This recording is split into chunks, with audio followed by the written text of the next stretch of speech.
สวัสดีค่ะกลับมาเจอกับแม่นกอีกครั้งกันนะคะ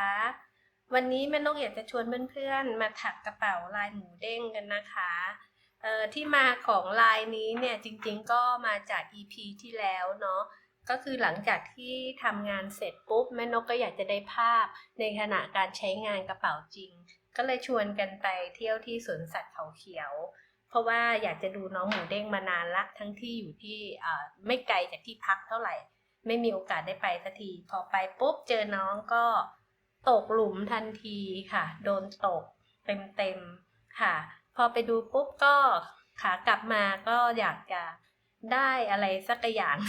ให้เป็นของที่ระลึกเป็นรูปของน้องเนี่ยค่ะด้วยความที่เราก็เป็นคนชอบทำกระเป๋าเนาะก็เลยเกิดไอเดียว่าถ้างั้นก็ทำกระเป๋าลายน้องละกันค่ะก็กลับมาถึงบ้านก็เริ่มทำลายกราฟิกค่ะตอนแรกก็ใช้โปรแกรมนะคะในการที่จะแกะลายกราฟิกรูปหมูเด้งออกมาแต่ว่าลายที่ออกมามันค่อนข้างซับซ้อนแล้วก็ใช้จำนวนไหมค่อนข้างเยอะมันก็น่าจะถักตามได้ยากท้ายสุดก็เลยต้องมาทำด้วยมือตัวเองนั่นแหละค่ะด้วยความรู้ทางศิลปะที่เรียนมาตั้งแต่ประถมถึงมัธยมนะคะก็ทำออกมาได้ประมาณนึงแต่ว่าโชคดีมากก็คือได้เพื่อนๆน้องๆลูกชายคุณสามีช่วยดูแล้วก็ช่วย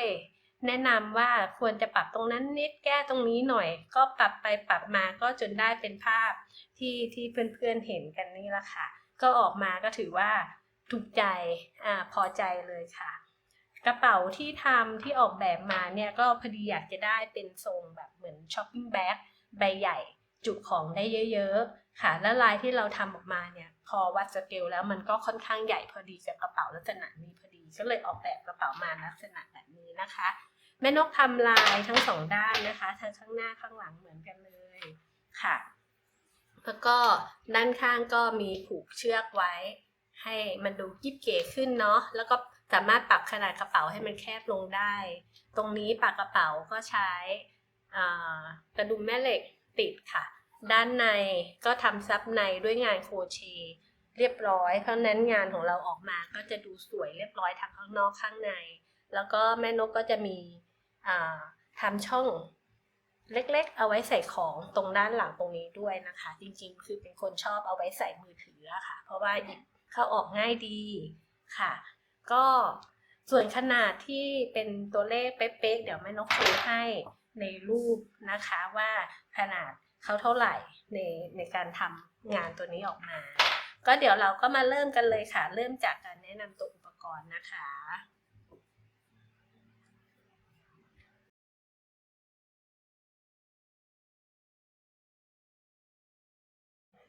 เรามาเริ่มจากการแนะนำอุปกรณ์ที่ใช้ในการทำงานกันก่อนเลยนะคะ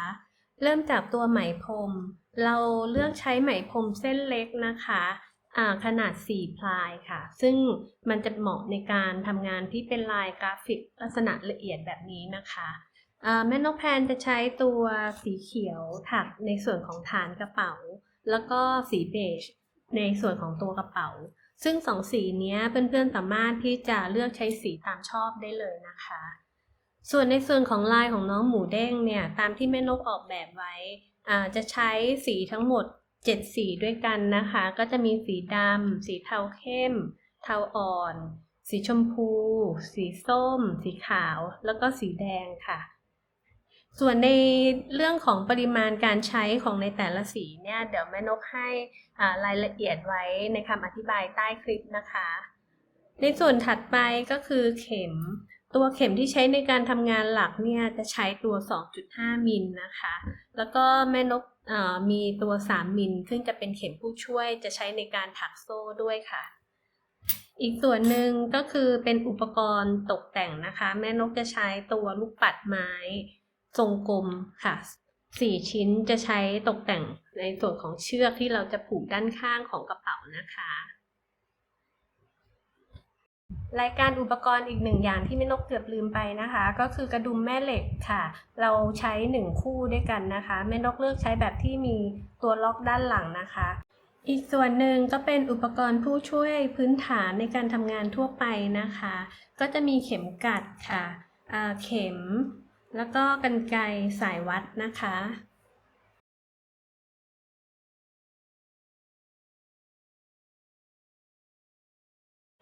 ก่อนจะเริ่มงานเรามาดูลายกราฟิกที่แม่นกออกแบบไว้ของน้องหมูเด้งกันก่อนนะคะแม่นกก็ออกแบบไว้บน Excel ทำตารางสีไว้ง่ายๆนะคะแล้วก็มีใส่ตัวเลขกำกับเพื่อที่จะช่วยในเรื่องของการนับจำนวนหลักนะคะเราจะได้ไม่ต้องมานับเองก็ลายก็จะออกมาประมาณนี้ค่ะเดี๋ยวจะขยายใหญ่ๆให้ดูนิดนึงค่ะประมาณนี้นะคะก็ถ้าเกิดนับจากหลักของลายจากจุดที่กว้างที่สุดจากริมนี้มาถึงจุดนี้นะคะนับเอาไว้เนี่ยจะมีทั้งหมด51หลักด้วยกันซึ่งเป็นส่วนของลายที่กว้างที่สุดที่เราจะต้องใช้งานเพราะฉะนั้นในการขึ้นฐานของกระเป๋าเนี่ยจำนวนหลักที่เราจะต้องเตรียมในการขึ้นฐานจะต้องมีจำนวนมากกว่า51หลักนะคะเดี๋ยวเราไปเริ่มในส่วนของการเริ่มทำฐานกระเป๋ากันเลยค่ะโอเคเรามาเริ่มทำในส่วนของฐานกระเป๋ากันเลยนะคะก็เริ่มจากการขึ้นโซ่ค่ะในการทำโซ่แม่นกใช้เข็มขนาด3มิลนะคะขึ้นโซ่ทั้งหมดจำนวน81โซ่ด้วยกันค่ะก็นับไปนะคะค่ะตอนนี้แม่นกก็ถักมาได้ครบทั้งหมด81โซ่แล้วนะคะเมื่อกี้จำกันได้ใช่ไหมคะว่าลายของเราเนี่ยจะใช้หลักทั้งหมด51หลักด้วยกันนะคะแม่นกเตรียมโซ่ไว้81โซ่ก็แสดงว่าเราจะมีพื้นที่ว่างข้างๆลายเนี่ยอยู่ด้านละ15หลักด้วยกันค่ะก็หลังจากที่ครบแล้วนะคะเราก็ถักโซ่อีก1เตรียมขึ้นแถวที่1นะคะหลังจากนั้นแม่นกจะขอเปลี่ยนมาใช้เข็มขนาด 2.5 มิลในการทำงานนะคะการเตรียมขึ้นแถวแรกก็พลิกโซ่กลับนะคะเราจะแทงเข็มเข้าไปที่ห่วงด้านหลังของโซ่ตรงตำแหน่งนี้นะคะทำซิงเกิลโครเชต์ค่ะแทงไปที่ห่วงด้านหลังนะคะ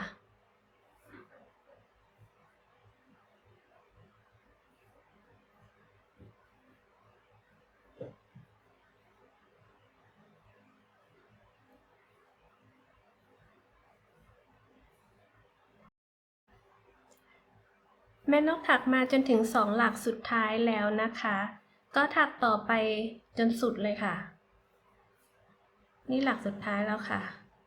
เดี๋ยวแม่นกขอเก็บปลายใหม่นิดนึง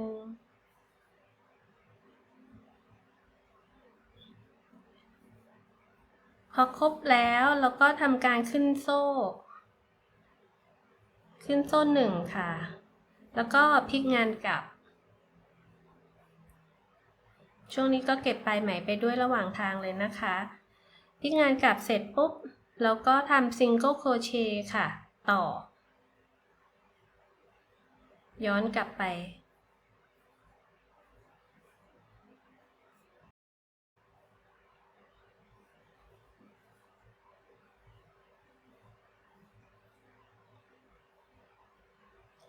ถักมาจนถึง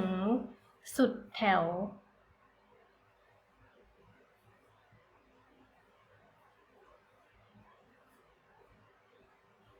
ก็เหมือนเดิมนะคะก็ขึ้นโซ่1แล้วก็พลิกงานกลับค่ะแล้วก็ทำซิงเกิลโครเชต์ลงไปเหมือนเดิมหลักละ1ครั้ง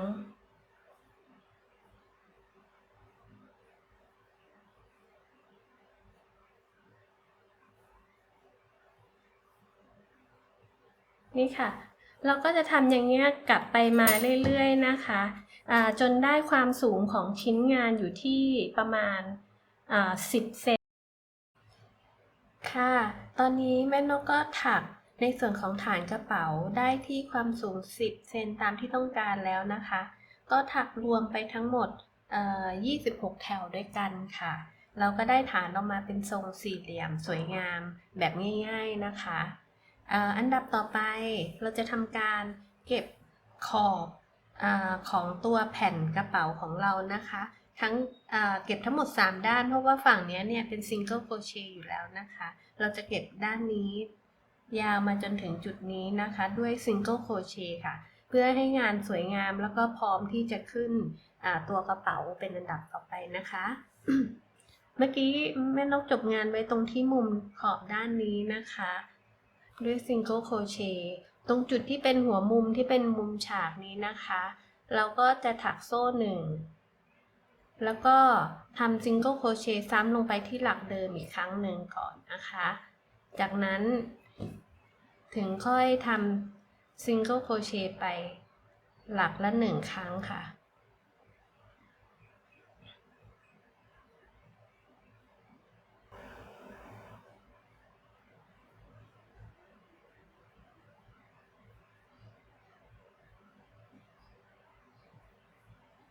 พอมาถึงตรงจุดที่เป็นหัวมุมนี้นะคะก็เหมือนกับตรงเมื่อกี้ก็คือทำซิงเกิลโครเชต์1ตามด้วยโซ่1แล้วก็ซิงเกิลโครเชต์ซ้ำลงไปอีก1ครั้งที่หลักเดิมนะคะก่อนที่จะทำในหลักถัดไปนะคะ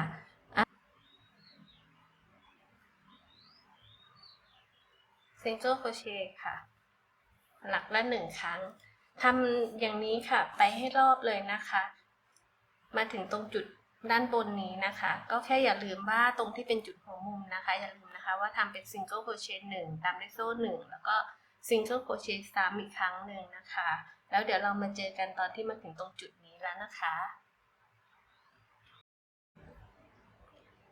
ค่ะตอนนี้แม่นกทำมาจนถึงช่วงปลายแถวจะครบรอบแล้วนะคะอันนี้หลักสุดท้ายในหัวมุมก่อนหน้านี้เราขึ้นซิงเกิลโครเชต์ไว้1แล้วใช่ไหมคะเราก็จบด้วยซิงเกิลโครเชต์1แล้วก็ตามด้วยโซ่นะคะคราวนี้หลังจากนี้ถัดไปเนี่ยเราจะทำการถักวนเป็นก้นหอยเลยนะคะหลักถัดไปเราจะเริ่มทำการขึ้นเป็นในส่วนของตัวกระเป๋านะคะในหลักนี้แม่นกจะเปลี่ยนเข็มมาใช้ตัว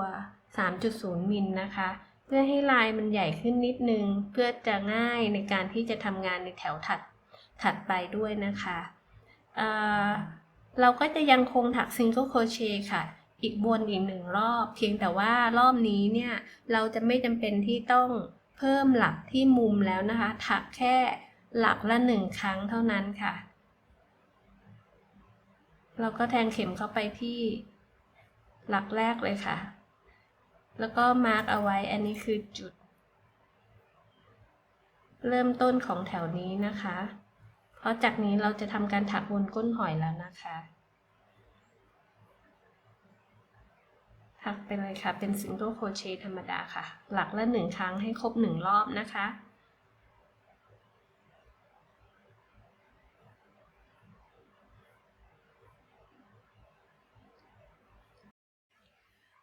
ค่ะแม่นกถักมาจนครบรอบแล้วนะคะตรงจุดที่เรามาร์กเอาไว้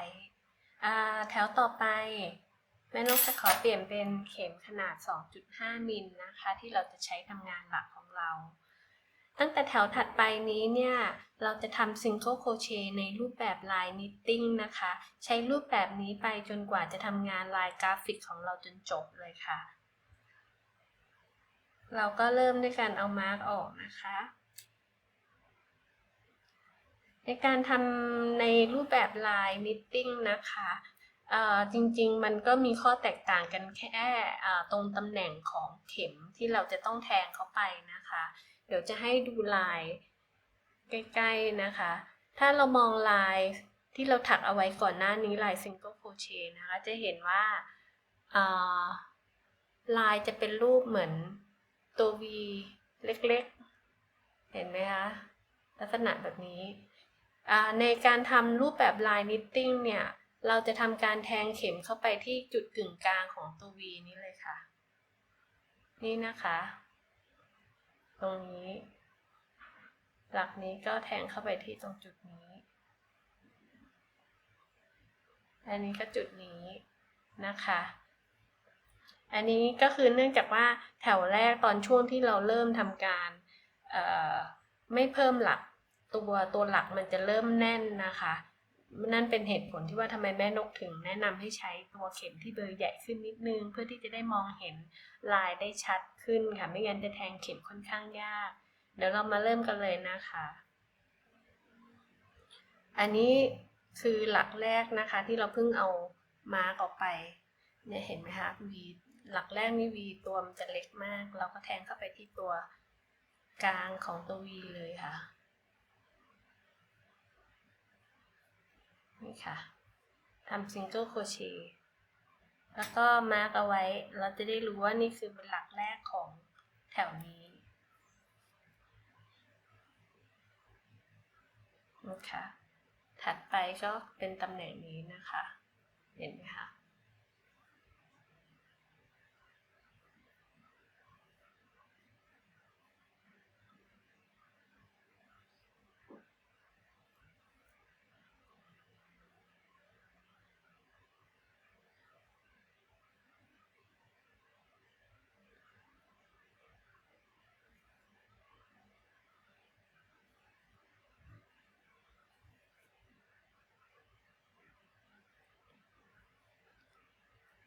มองตำแหน่งดีๆนะคะอย่าแทงผิดนะคะเพราะว่าถ้าทำผิดเนี่ยตอนที่เราขึ้นลายกราฟิกอะลายมันจะออกมาไม่สวยเลยค่ะ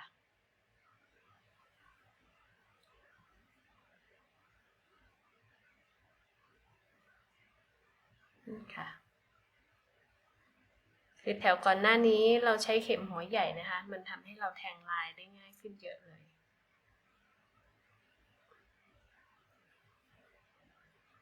นี่ค่ะทำอย่างนี้ไปเรื่อยๆจนครบรอบเลยนะคะ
ค่ะแม่นกก็ถักมาได้รอบนิดๆแล้วนะคะลายก็จะออกมาเป็นแบบนี้เห็นไหมคะค่ะแล้วก็ตัวมุมกระเป๋าก็เริ่มงุ้มเป็นทรงขึ้นมาแล้วนะคะเราก็จะถักตัวซิงเกิลโครเชต์ในแบบลายนิตติ้งเนี้ยวนไปเรื่อยๆนะคะจนกว่าจะได้ความสูงจากฐานกระเป๋าเนี่ยขึ้นมาประมาณ3 เซนนะคะเดี๋ยวพอถึงตรงจุดนั้นเดี๋ยวเรามาเจอกันอีกทีนะคะค่ะตอนนี้แม่นกก็ถักมาได้ที่ความสูงประมาณ3 เซนแล้วนะคะแล้วในระหว่างของการถักเนี่ยแม่นกก็ได้ข้อควรระวังมาอย่างหนึ่งนะคะเพราะว่าในระหว่างถักเนี่ยสังเกตเห็นว่าตัวลายถักของเราเนี่ยมันเอียงไปทางซ้ายค่ะพอสังเกตดูปุ๊บเนี่ยก็สังเกตว่ามันเกิดจากแนวในการแทงเข็มของเรานั่นเองพอดีเพิ่งมาสังเกตเห็นในตอนช่วงท้ายๆนะคะพอดีตอนแรกเนี่ยที่แม่นกแทงเข็มเนี่ยแม่นกจะแทงเข้าไปในร่องนี้ใช่ไหมคะแล้วก็ทำแทงแบบเอียงไปทางซ้ายในลักษณะนี้เพราะว่าเห็นว่าร่องมันแทงได้ง่ายดีไม่ได้คิดอะไรมากค่ะแต่ปรากฏว่าพอสังเกตเห็นว่าตัวลายเนี่ยมันก็เลยเอียงไปตามแนวที่เราแทงก็เลยเปลี่ยนค่ะเปลี่ยนแนวในการแทงเข็มนะคะก็แนะนำค่ะว่าให้กดเข็มลงมาตรงๆลงมาทางก้นของตัว V ในแนวนี้นะคะถ้าเรากดไปในแนวนี้ตรงนี้มันก็จะมีร่องเหมือนกัน ในแนวซ้ายทะแยงไปทางซ้ายลายที่เราได้มันก็จะเอียงซ้ายค่ะอันนี้ก็เพิ่งสังเกตเหมือนกันนะคะก็เลยมาแนะนำเพื่อนๆเพราะฉะนั้นในช่วงแรกๆเนี่ยจะเห็นว่าลายของแม่นกเนี่ยมันจะเอียงไปทางซ้ายแล้วก็พอดีเพิ่งมาแก้เอา2 แถวสุดท้าย2 แถวสุดท้ายนี่ก็เริ่มตั้งลายเป็นแนวตรงขึ้นมาแล้วค่ะพอดีเห็นอยู่ในช่วงที่ไม่ใช่ทำลายกราฟิกอะค่ะเป็นแค่ลายพื้นเฉยก็เลยขี้เกียจหรือแก้ใหม่ไม่เป็นไรค่ะก็เดี๋ยวถักต่อกันได้เลยเพราะว่าลายมันกำลังตั้งตรงขึ้นมาแล้วค่ะขั้นตอนต่อไปนะคะเราจะทำการเริ่มขึ้นลายซึ่งลายในส่วนแรกของเราเนี่ยเป็นลายในส่วนชื่อของน้องหมูเด้งนะคะก็เราจะทำการมาร์กตำแหน่งก่อนค่ะเพื่อหาจุดในการขึ้นลายค่ะด้วยความที่แม่นกก็ขี้เกียจนับโซ่เนาะมันเยอะก็เลยเอาวิธีแบบง่ายๆเพราะว่าลายตำแหน่งเราก็ไม่ได้ต้องการเป๊ะๆอะไรขนาดนั้นก็จะใช้วิธีนี้ค่ะพลิกกลับมาลักษณะนี้จะขอวัดที่ขอบมองเห็นไหมเอ่ยจะขอวัดที่ขอบของฐานนะคะเพราะว่าตรงนี้มันจะเป็นแนวเส้นตรงน่าจะวัดได้ง่ายสุดจากมุมฐานเอาสายวัดไปที่ตรงจุดมุมตรงนี้เลยนะคะดึงมาที่อีกมุมหนึ่ง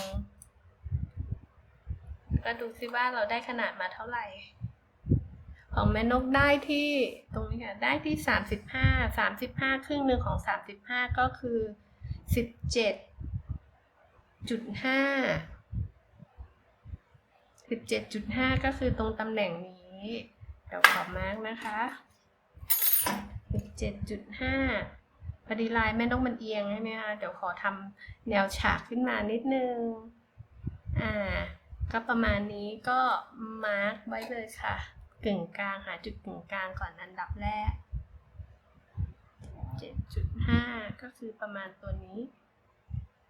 หลักนี้ค่ะอีกด้านหนึ่งก็ทำเหมือนกันเพราะว่าแม่นกต้องการที่จะทำลายทั้ง2ด้านทำลายทั้งหน้าด้านทั้งด้านหน้าด้านหลังเลยค่ะก็เลยจะมาตำแหน่งด้วยเหมือนกันในส่วนของลายนี่เพื่อนๆสามารถแบบเลือกตามชอบตามสะดวกเลยนะคะว่าอยากจะทำลายด้านเดียวหรือ2ด้านพอดีแม่นกอยากได้2ด้านแอบขยันนิดนึง35เหมือนกันก็ตำแหน่งกึ่งกลางก็คือ17.5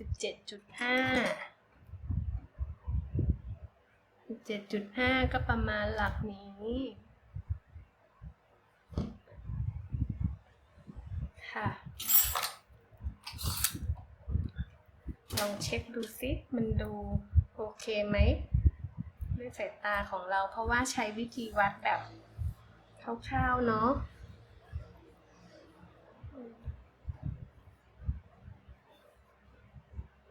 ดูจากตำแหน่งที่มาตรงก้นที่มานี่ก็ใกล้เคียงอยู่นะคะ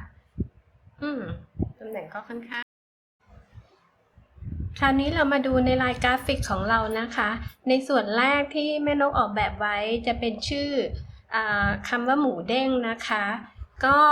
แม่นกทำมาร์กเอาไว้ตรงกลางที่เห็นเป็นตัว C เนี่ยก็คือตำแหน่งเซนเตอร์ตำแหน่งกลางกึ่งกลางนั่นเองแล้วก็นับมาถึงจุดอันนี้คือแถวแรกเพื่อที่จะหาตำแหน่งก็คือหลักแรกที่เราจะเริ่มทำการเปลี่ยนสีขึ้นลายนะคะก็คือที่แถวแรกเนี่ยหลักแรกที่เราจะทำการเปลี่ยนสีเนี่ยก็คือนับจากจุดกึ่งกลางมาทั้งหมด21หลักอันนี้จะคือหลักแรกนะคะที่เราเริ่มทำการเปลี่ยนสีเราก็มานับที่ตัวชิ้นงานของเราค่ะ21หลักที่21ค่ะ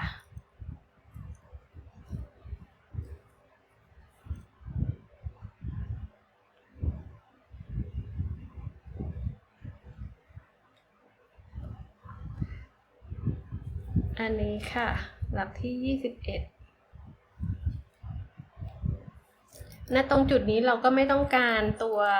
จุดกึ่งกลางแล้วนะคะก็เอาออกได้เลยแล้วก็ทำเหมือนกันกับอีกด้านหนึ่งหลักที่21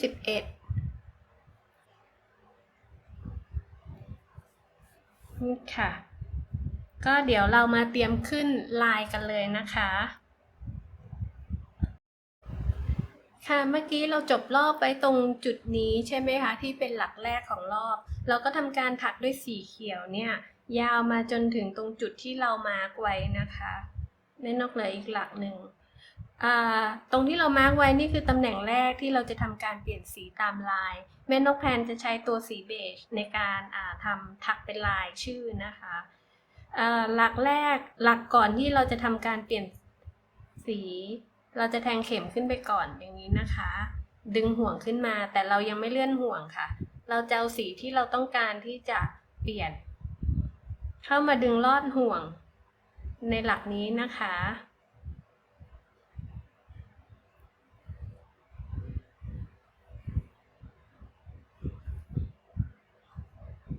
แบบนี้ค่ะขอเอามาร์กออกก่อนนะคะ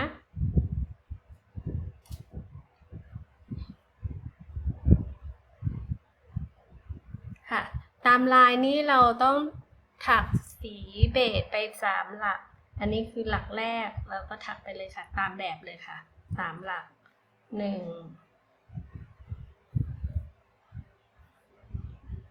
2 3หลังจาก3หลักปุ๊บเราจะเปลี่ยนกลับไปเป็นสีเขียวอีก2หลักตอนจะเปลี่ยนกลับเราจะยังไม่เลื่อนห่วงตัวสีเบจนะคะสีเดิมก็คือเราจะเปลี่ยนเป็นอีกสีหนึ่งที่เรากำลังจะถักในหลักถัดไปเราจะใช้สีนั้นเตรียมขึ้นห่วงรอไว้ล่วงหน้า1หลักนะคะ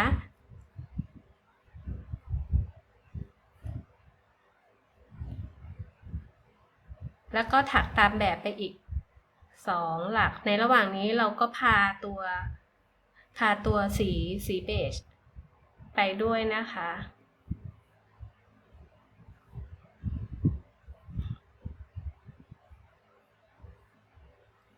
2แล้วก็เบจอีก2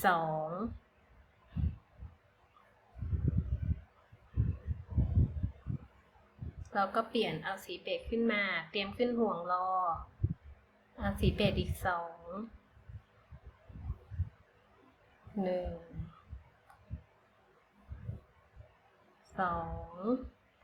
สีเขียวอีก2แล้วก็เอาสีเขียวมาเลื่อนห่วงรอล่วงหน้า1หลักนะคะเทคนิคการเปลี่ยนสีจะทำเช่นนี้ตลอดของการทำงานในลายกราฟิกเลยนะคะ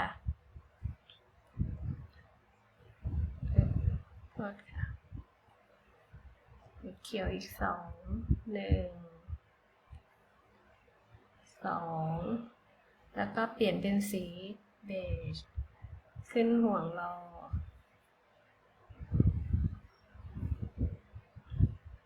นะคะแล้วก็สีกันนะคะ3 2สีเบจอีก1ถ้าแค่1เราก็ดึงขึ้นมาแค่นี้แล้วก็เปลี่ยนสีดึงสีเขียวลอดห่วงมาเพื่อเตรียมขึ้นสีเขียวในหลักถัดไปนะคะเขียวอีก1เราก็ดูลายประกอบตามไปนะคะเขียวเอาแค่1เราก็ดึงแค่นี้แล้วก็เอาสีเบจมาขึ้นห่วงรอค่ะหลักถัดไปสีเบจ4เราก็ทำไปเลยค่ะนับไป4 1 2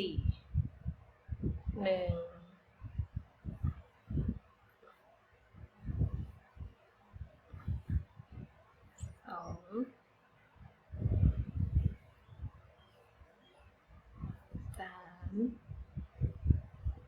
4หลักสุดท้ายเราจะยังไม่เลื่อนห่วงนะคะก็เหมือนเดิมค่ะใช้สีเขียวเราเตรียมจะถักสีเขียวอีก2หลักก็เลื่อนสีเขียวทำเป็นห่วงรอแล้วก็เขียวอีก2หลัก1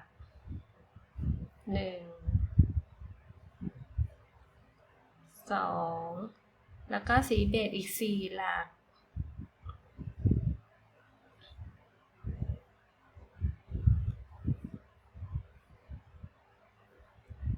1 2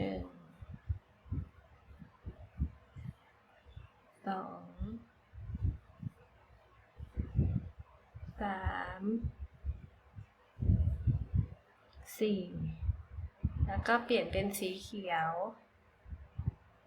รอสำหรับถักไปก็จะเป็นลักษณะนี้ค่ะในการเทคนิคในการเปลี่ยนสีเราก็ไล่ตามแบบในแบบที่แม่นกทำเนี่ยในแต่ละแถวหรือในแต่ละสีเนี่ยจะมีตัวเลขกำกับให้นะคะเราไม่ต้องมานั่งนับเองจะบอกไว้เลยว่าเราต้องถักสีไหนจำนวนกี่หลักในแถวนั้นๆนะคะลองทำตามดูนะคะแล้วพอเราถักวนไปถึงอีกด้านหนึ่งที่เรามาร์กไว้เราก็ขึ้นลายเหมือนกันค่ะนะคะเดี๋ยวเรามาดูนะคะว่าถักไปสักพักหนึ่งแล้วมันจะออกมาเป็นลักษณะไหน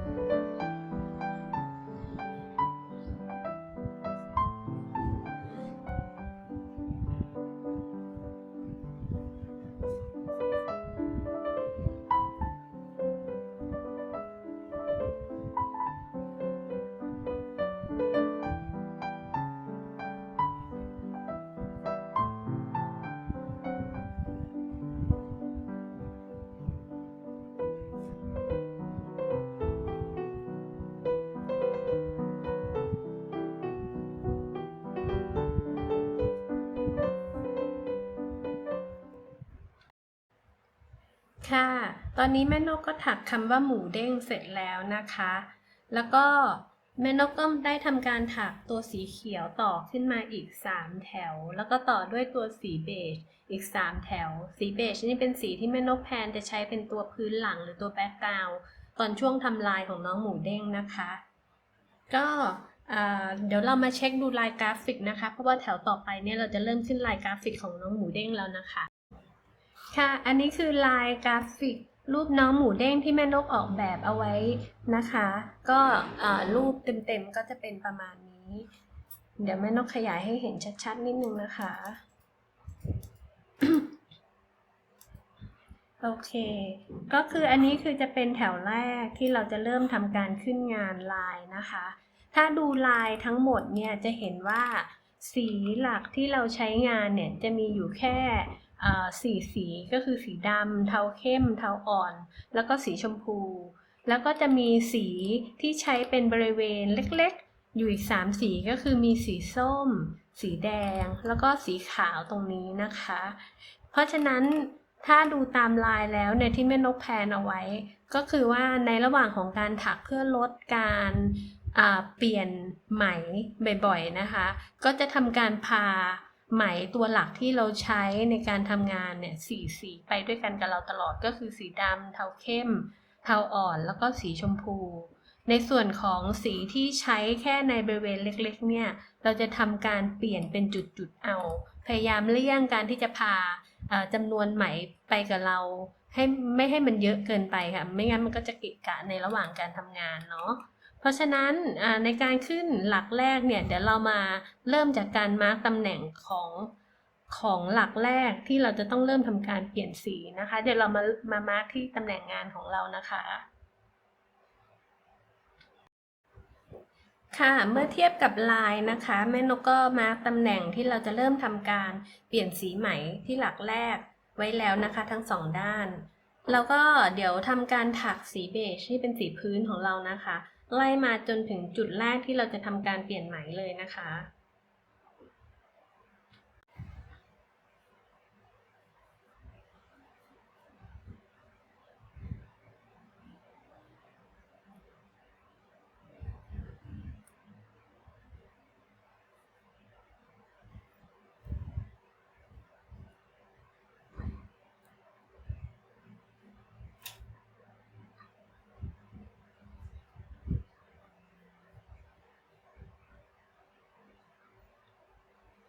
หลักถัดไปจะเป็นหลักแรกที่เราเริ่มทำการเปลี่ยนสีนะคะตามแบบก็คือเราต้องถักสีดำ1 หลักนะคะเพราะนั้นเราจะต้องเอาสีดำมาเลื่อนห่วงรอไว้1 หลักล่วงหน้านะคะโอเค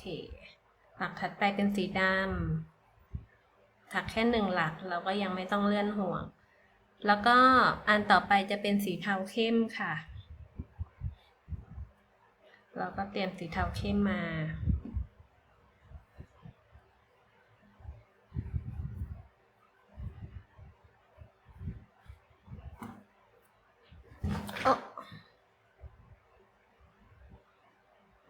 ค่ะถักสีเทาเข้มอีก7 หลัก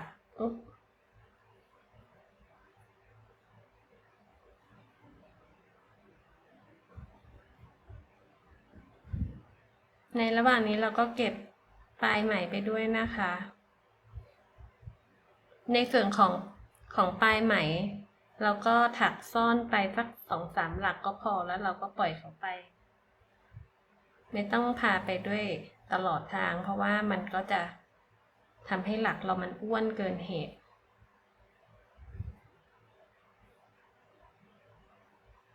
ค่ะตรงส่วนของปลายไหมตรงนี้นะคะก็เอาออกได้เลยแล้วเราพาไปแค่2 เส้นที่จะต้องใช้งานก็ต่อจากตรงนี้ถักสีเทาเข้มไปให้ได้7 หลัก3 ละ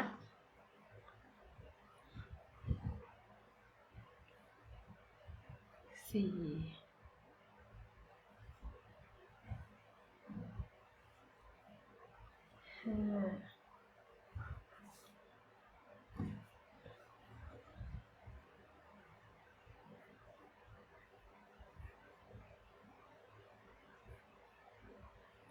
6 7ก็เปลี่ยนเป็นสีเทาอ่อนอีก1แล้วก็เอาสีเทาอ่อนมา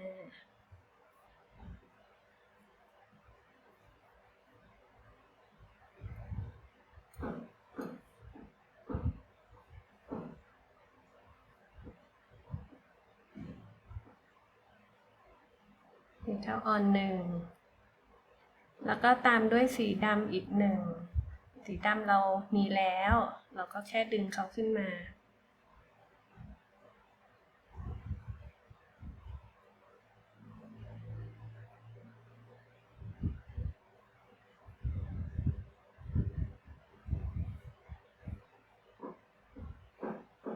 สีดำ1แล้วก็สีชมพู9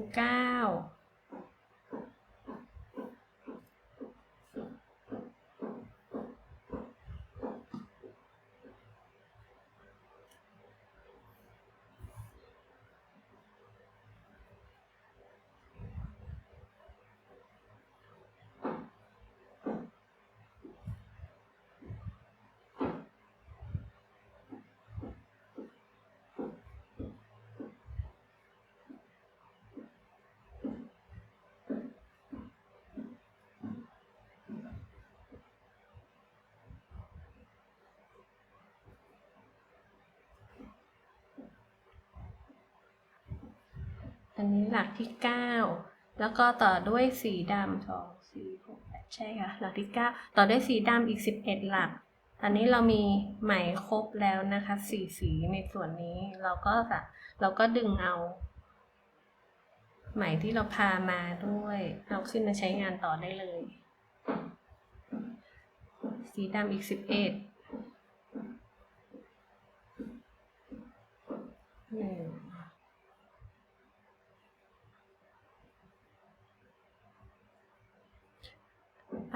ครบ11แล้วสีดำก็เปลี่ยนเป็นสีชมพูอีก9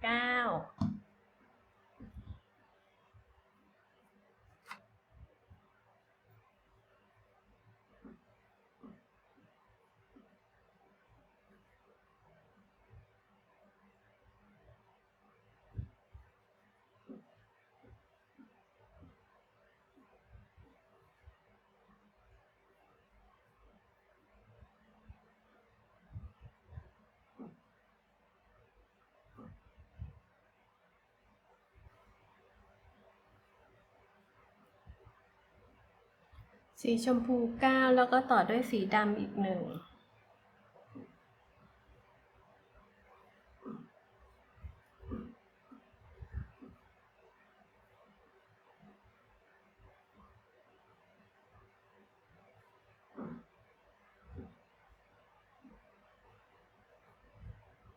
ก็สีเทาอ่อนอีกหนึ่ง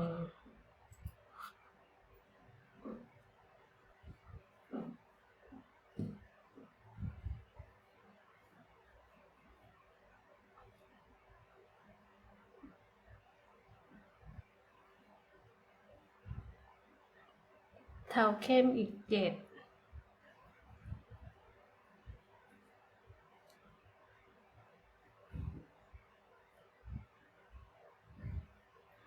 เราก็ถักตามลายไปเรื่อยๆนะคะด้วยเทคนิคการเปลี่ยนไหมเหมือนเดิม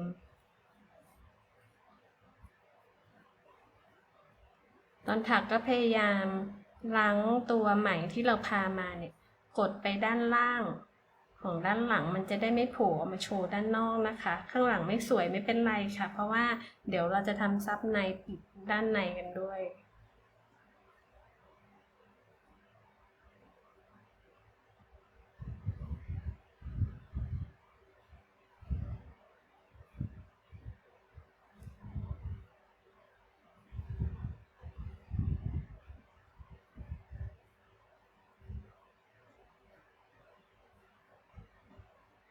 นี่ค่ะก็จะได้ออกมาประมาณนี้สำหรับลายในแถวแรกเราก็ทำเหมือนกันถักวนมาจนถึงจุดที่เรามาของลายด้านแล้วก็ขึ้นลายแบบเดียวกันค่ะเพราะว่าแม่นุชจะทำลายทั้ง2ด้านก็ถักตามแบบไปเรื่อยๆนะคะเดี๋ยวสัก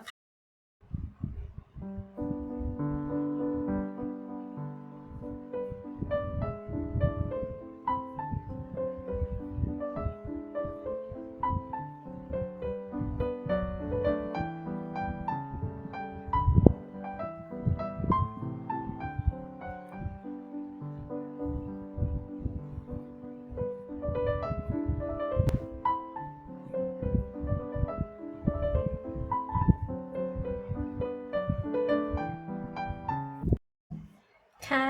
ตอนนี้แม่นกก็ทำมาได้ถึงแถวที่7แล้วนะคะมาถึงตรงจุดที่เราจะต้องมีการเพิ่มสีส้มตรงบริเวณช่วงปากของน้องหมูเด้งเข้าไปนะคะอันนี้มันจะเป็นพื้นที่เล็กๆในการที่จะต้องเติมสีส้มเข้าไปเดี๋ยวแม่นกจะทำให้ดูค่ะว่าในช่วงนี้แม่นกใช้เทคนิคอะไรในการเปลี่ยนไหมนะคะ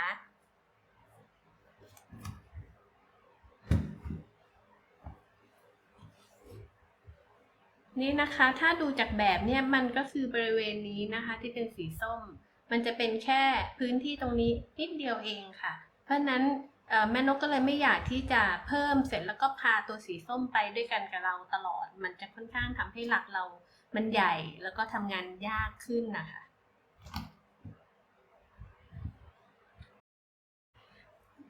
ตรงจุดนี้เนี่ยเนื่องจากว่าแม่นกทำลายทั้ง2ด้านนะคะก็คือด้านหน้ากับด้านหลังแล้วเราก็จะทำสีส้มแค่บริเวณเล็กๆตรงนี้เพราะฉะนั้นแม่นกก็เลยแทนทำหมายถึงม้วนไหมสีส้มค่ะเอาไว้แยกเอาไว้ส่วนหนึ่งกะปริมาณให้เพียงพอค่ะที่จะใช้ในการทำงานซึ่งในลายเนี่ยมันก็แค่2แถวนะคะแม่นกก็คิดว่าประมาณแค่นี้ก็น่าจะพออันนี้จะเอาไว้ทำในส่วนของอีกด้านหนึ่งนะคะ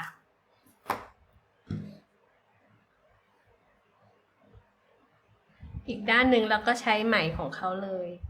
ค่ะตามลายนี้ตรงนี้แม่นกจะต้องทำตัวสีดำให้ครบ2หลักก่อนนะคะ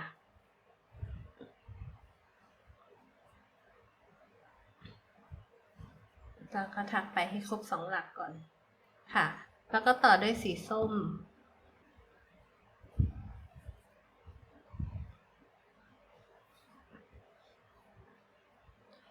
ต่อด้วยสีส้มอีก9หลักแล้วก็ถักสีส้มไปค่ะ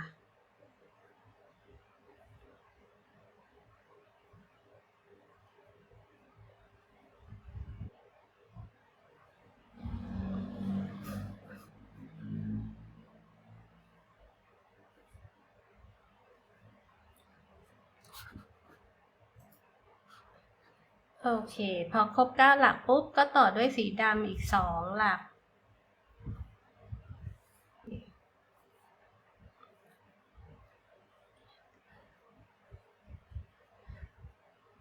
ต่อด้วยไหมสีดำอีก2หลัก ณตรงจุดนี้เนี่ยเราก็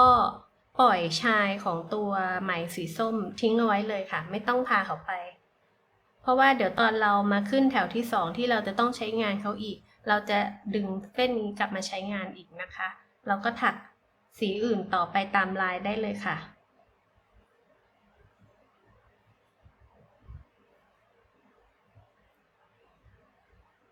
เดี๋ยวแม่นกวนกลับมาที่ตำแหน่งเดิมแล้วก็เดี๋ยวจะแสดงให้ดูว่าแถวที่2เราจะดึงไหมเส้นนี้กลับมาใช้งานยังไงนะคะ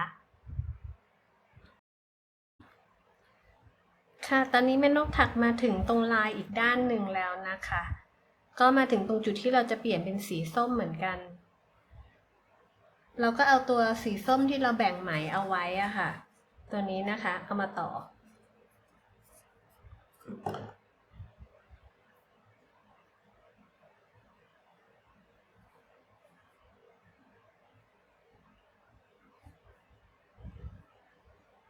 ค่ะแล้วก็ถักสีส้มไปตามลายเขาเลยค่ะ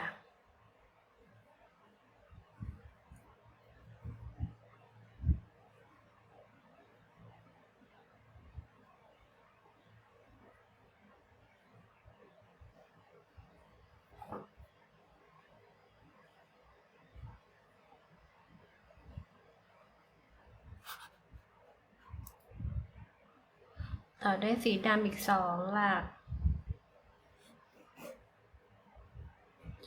พอถึงตรงจุดที่เราจะต้องเปลี่ยนไหมอีกสีหนึ่งเราก็ปล่อยสีส้มออกไปเลยนะคะปล่อยเข้าไว้ตรงจุดนี้เลย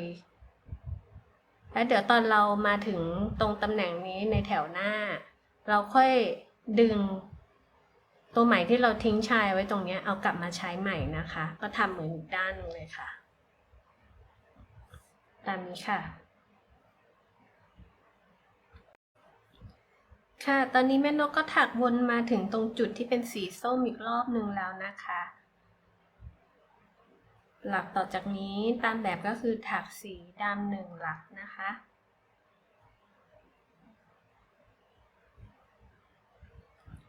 แล้วก็ตามด้วยสีส้มอีก3หลักอันนี้ที่เราทิ้งชายของสีส้มไว้เมื่อแถวที่แล้วนะคะอยู่ด้านนี้เราก็สามารถดึงมาใช้งานได้เลยค่ะก็เพียงแต่ว่าตอนที่เราดึงมาเนี่ยก็คืออย่าดึงให้มันตึงเกินไปนะคะหย่อนนิดนึงก็ได้มันจะได้ไม่ล้างลายนะคะข้างหลังมันก็จะเป็นระยางนิดนึงแต่ก็ไม่เป็นไรค่ะเพราะว่าเราแพลนที่เดี๋ยวจะทำซับในปิดอยู่แล้วก็เอาสีส้มมาต่อตรงนี้ได้เลยค่ะก็จะประมาณนี้เนาะแล้วก็ถักด้วยสีส้ม3หลัก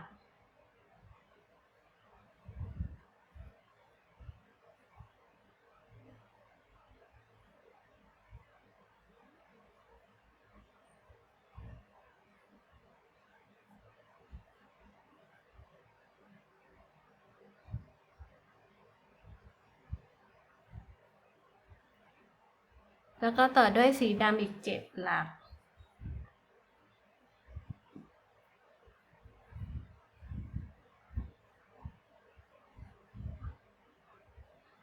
ต่อจากสีดำก็จะเป็นสีส้มอีก3หลักด้วยเพราะฉะนั้นช่วงนี้เป็นช่วงสั้น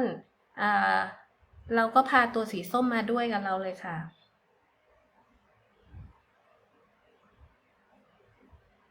สีดำ7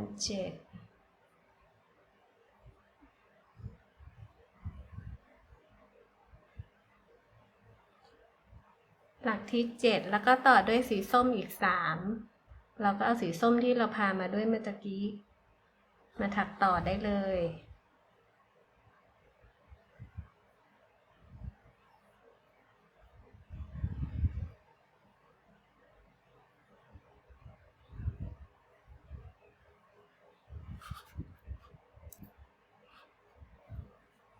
ต่อจากสีส้มก็เป็นสีดำอีก1หลัก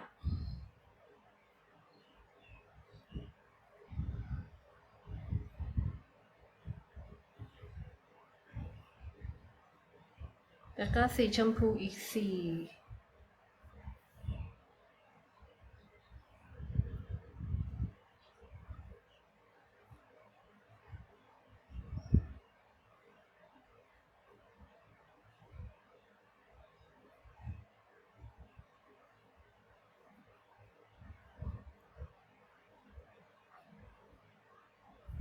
ก็คือตามลายแล้วเนี่ยสีส้มเนี่ยเราจะใช้อยู่แค่ตรงจุดนี้เป็นจุดสุดท้ายนะคะเพราะฉะนั้นเนี่ยเราก็สามารถ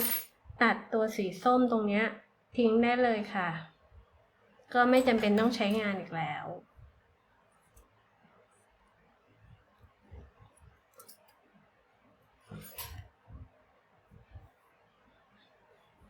ค่ะแล้วเราก็สามารถถักต่อในรูปแบบเดิมตามแบบของเราไปได้เรื่อยๆนะคะอันนี้ก็จะเป็นเทคนิคในการเปลี่ยนไหมสีไหมที่ใช้ในบริเวณเล็กๆนะคะเราก็สามารถเอามาใช้ในลักษณะเดียวกันกับลายเดี๋ยวให้ดูลายนะคะลายสีแดงที่เป็นบริเวณตรงลิ้นตรงจมูก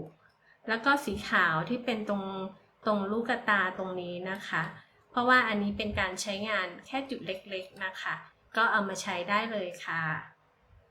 เดี๋ยวเราก็ถักต่อไปนะคะตามแบบเป็นตอนนี้ถักในส่วนของลายของน้องหมูเด้งได้มาทั้งหมด12แถวแล้วนะคะก็ได้หน้าตามาประมาณนี้ถักกันต่อค่ะ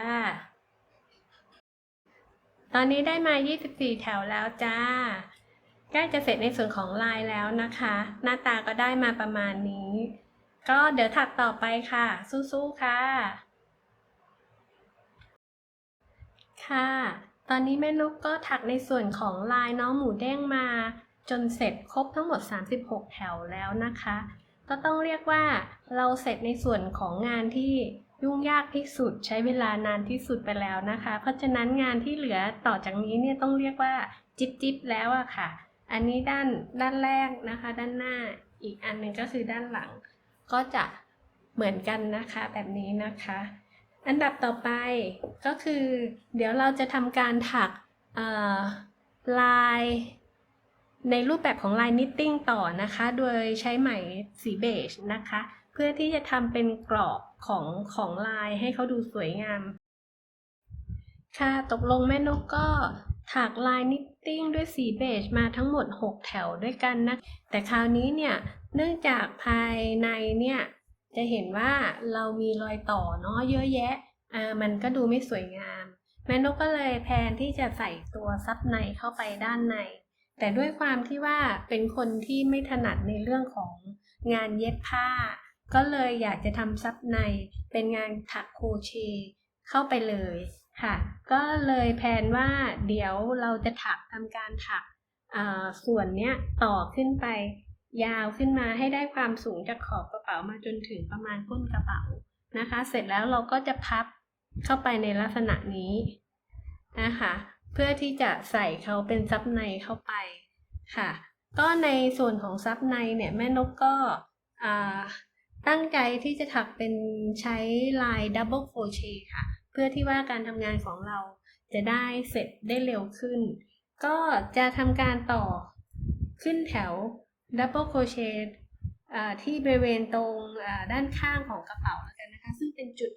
ประมาณเดียวกับที่เราเริ่มทำการขึ้นแถวแรกเอาไว้ซึ่งมันอาจจะไม่ได้เป๊ะๆนะคะเพราะว่าแม่นกเอาตัวมาร์กออกไปได้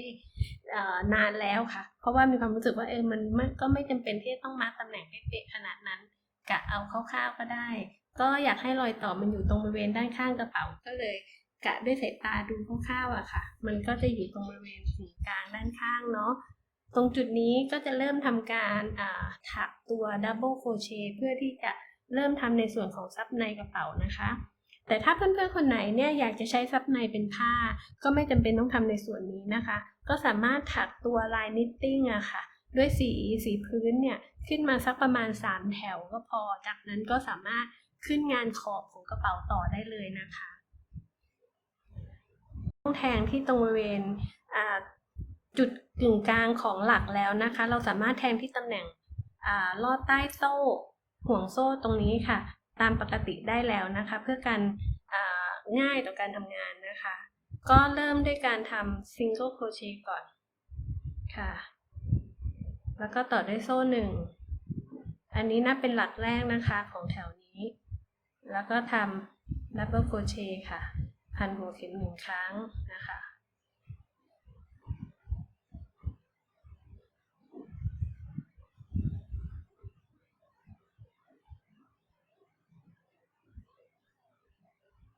เราถักลายนี้ก็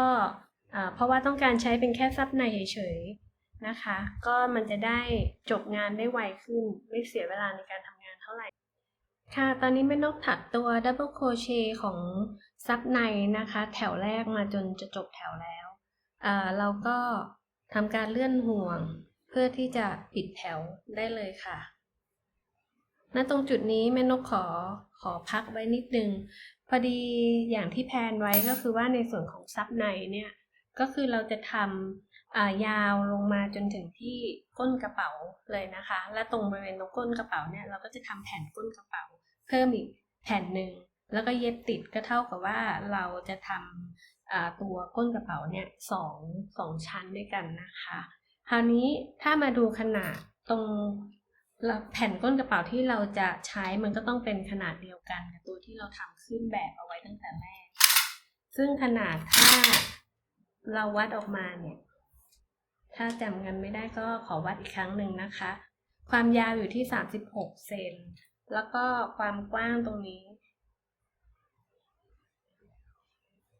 อยู่ที่ประมาณอยู่ที่10เซนเพราะฉะนั้นถ้าเราวัดตัวปากกระเป๋าขนาดมันจะสามารถเย็บติดกับตัวฐานกระเป๋าเนี่ยได้พอดีก็คือมันจะต้องเป็นระยะตรงนี้บวกกับตรงนี้ใช่ไหมคะถ้าเราพับครึ่ง36บวก10ก็เป็น46เซน46เซนค่ะนี่มาดูตรงปากกระเป๋าของเรานะตอนนี้อยู่ที่เท่าไหร่ปากกระเป๋าเรานะตอนนี้อยู่ที่49เซนซึ่งมันจะใหญ่เกินไปนะคะที่จะเย็บตัวก้นกระเป๋าติดเพราะฉะนั้นในระหว่างการที่เราถักตัวซับในลงมาด้านล่างเนี่ยเราต้องพยายามลดขนาดของเส้นรอบวงที่ตัวปากกระเป๋าตรงนี้ค่ะลดลงให้เหลือที่46ให้ได้นะคะการลดจำนวนหลักเพื่อให้เส้นรอบวงมันแคบเข้านะคะเราจะทำการลดที่บริเวณขอบข้างของทั้งสองข้างเท่านั้นนะคะก็จะขอมาร์กขอบข้างของด้านนี้เอาไว้นิดนึงจะได้รู้ว่าตรงบริเวณนี้เป็นจุดที่เราจะทำการลดจำนวนหลักลงส่วนตรงนี้พอดีตรงขอบข้างเนี่ยมันเป็นจุดเดียวกับที่เราเริ่มต้นหลักมันก็จะสังเกตเห็นได้ง่ายอยู่แล้วก็ไม่จำเป็นต้องมาร์กก็ได้วิธีการลดหลักเราก็จะทำด้วยการอันนี้เราขึ้นต้นแถวไว้แล้วเนาะก็ทำ single crochet ตามปกติก่อนแล้วก็โซ่1นะคะอันนี้นับเป็นหลักแรกแล้วก็ถัก double crochet ตามปกติลงไปหลักก่อนค่ะแล้วก็หลักถัดไปเราจะทำการ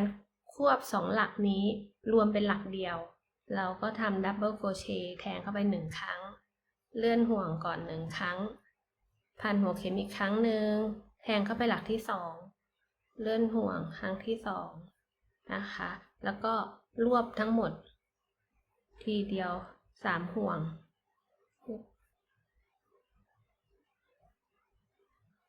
แบบนี้นะคะ2หลักก็จะกลายเป็นแค่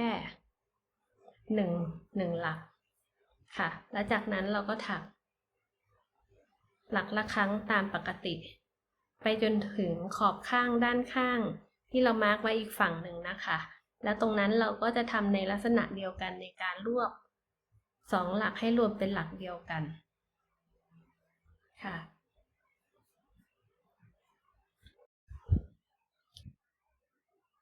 แม่นกถักมาถึงตรงแถวๆที่เรามาร์กไว้อีกด้านหนึ่งแล้วนะคะ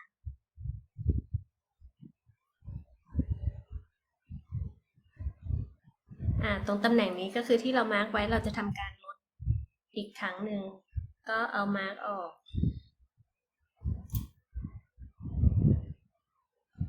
นี่ค่ะก็ทำแบบเมื่อตะกี้นะคะนี่นะคะทำช้าๆให้ดูค่ะแล้วก็ดึงก้อนมาทีเดียวค่ะเป็นการควบ2หลักให้เป็นหลักเดียวนะคะแล้วเราก็มาร์กเอาไว้เหมือนเดิมนี่คือตรงบริเวณที่เราจะทำการลดหลัก เราก็ถักด้วยดับเบิลโครเชต์ต่อไปให้ครบรอบนะคะ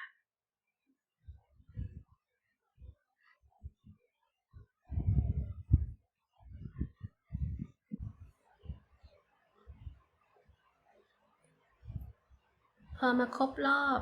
เราก็ทำการจบแถวตามปกติค่ะ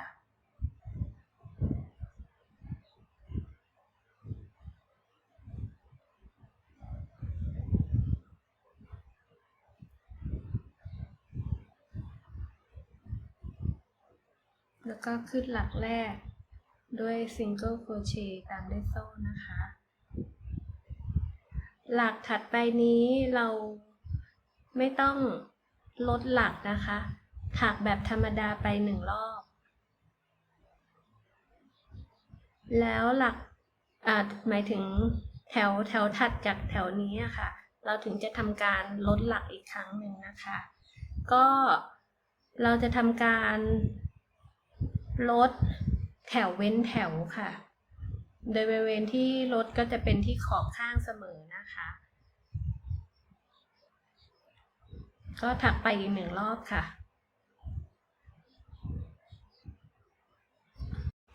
ค่ะตอนนี้แม่นกก็ถักมาได้3 รอบแล้วนะคะเดี๋ยวเรามาลองวัดขนาดของปากกระเป๋ากันดูค่ะ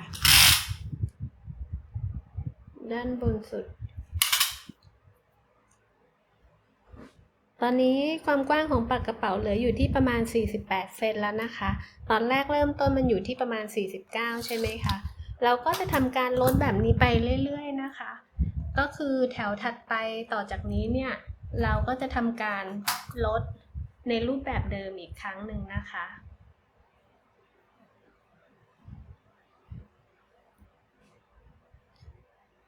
อันนี้แม่นกเชื่อมแถวไว้แล้วนะคะก็ขึ้นหลักแรกของแถวใหม่ได้เลย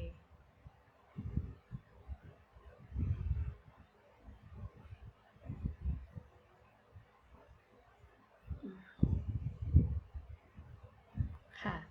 ก็ลด2 หลักนี้นะคะ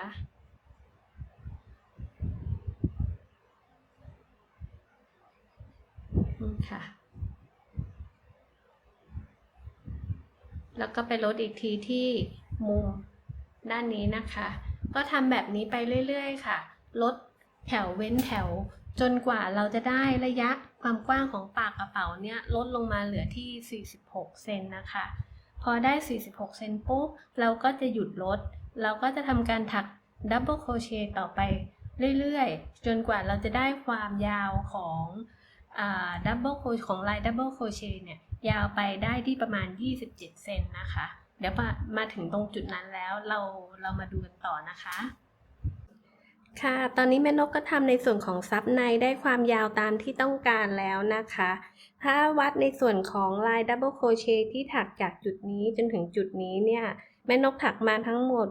28 แถวนะคะก็ถ้านับจำนวนแถวที่เราทำการลดขอบข้างลงเนี่ยจะอย่างที่บอกเอาไว้นะคะเราทำการลดแถวเว้นแถว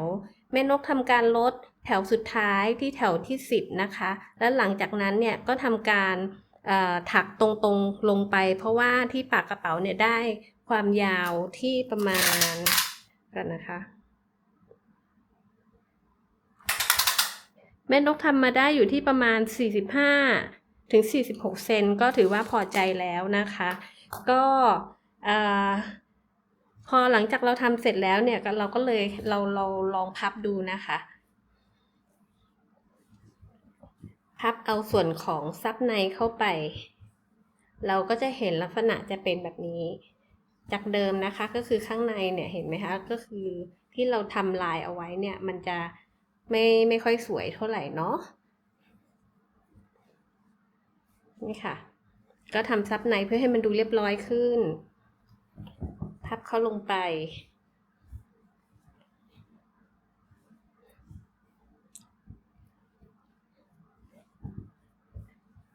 เพราะว่าเราทำการลดของขอบข้างลงเรื่อยๆนะคะจะเห็นว่าซับในเนี่ยเราจะไม่มีความย่นความยับอะไรแล้วนะคะนี่ค่ะแล้วก็ตัว ขอบล่างของตัวซับในที่ทำนะตอนนี้แม่นกจะเผื่อให้มันลอยๆจากจะเห็นประมาณนี้จะเห็นว่ามันลอยๆจากตัวก้นกระเป๋าอยู่นิดนึงเพราะคิดว่าน่าจะโอเคแล้วเดี๋ยวจะเอาตัวทำตัวก้นกระเป๋าแล้วก็มาเย็บติดในส่วนนี้นะคะไม่จำเป็นที่จะต้องให้มันลงไปกองที่พื้นซะทีเดียวเพราะเดี๋ยวตอนใส่ของมันก็มีน้ำหนักถ่วงลงไปก็ไปแตะที่พื้นอยู่ดีค่ะก็ขั้นตอนต่อไปเนี่ยก็คือให้เราทำตัวก้นกระเป๋านะคะก็คือตัวก้นกระเป๋าสี่เหลี่ยมนี้เหมือนกับที่เราทำตอนเริ่มต้นเลยค่ะถ้าใครจำไม่ได้ก็ย้อนกลับไปดูที่คลิปต้นคลิปนะคะทำออกมาขนาดเท่ากันเลยทำเสร็จแล้วปุ๊บเราก็ทำการถักซิงเกิลโครเชต์เก็บขอบทั้ง3ด้านเหมือนเดิมนะคะเดี๋ยวพอได้แผ่นนั้นแล้วเรามาลองดูว่าขั้นตอนต่อไปก็คือเราจะทำการเย็บติดกันในส่วนของซับในเรายังไงนะคะค่ะนี่ค่ะแม่นกก็ถักตัวก้นกระเป๋าทรงสี่เหลี่ยมเพิ่มขึ้นมาอีกแผ่นหนึ่งเรียบร้อยแล้วนะคะพอถักเสร็จเก็บขอบเรียบร้อยปุ๊บเราก็ทำการจบแถวเสร็จแล้วก็ทิ้งไหมเอาไว้ให้มีความยาวพอประมาณเพราะว่าเดี๋ยวเราจะใช้ไหมเนี่ยทำการเย็บตัวแผ่นก้นกระเป๋าเนี่ยติดกับตั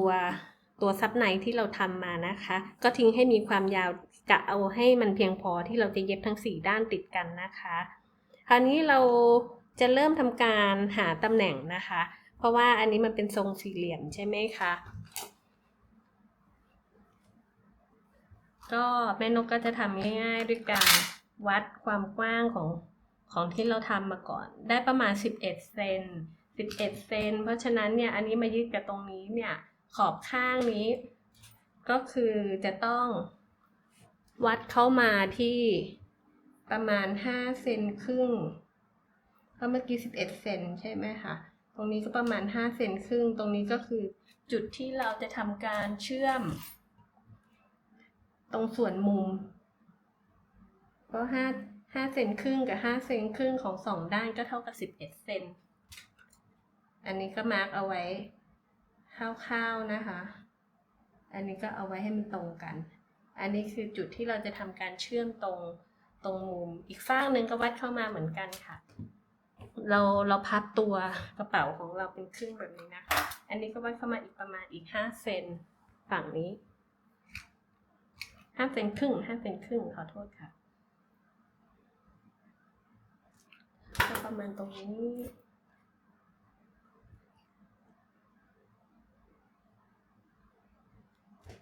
ค่ะอันนี้ฝั่งนี้ก็ประมาณนี้ให้มันชนกัน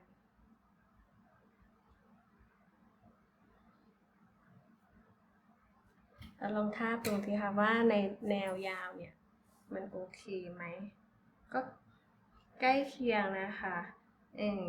มันอาจจะไม่เป๊ะๆแต่ไม่เป็นไรเพราะเนื่องจากตัวไหมเรามันตัวที่เราถักมามันสามารถยืดหยุ่นได้แล้วก็ปรับให้มันได้ค่ะ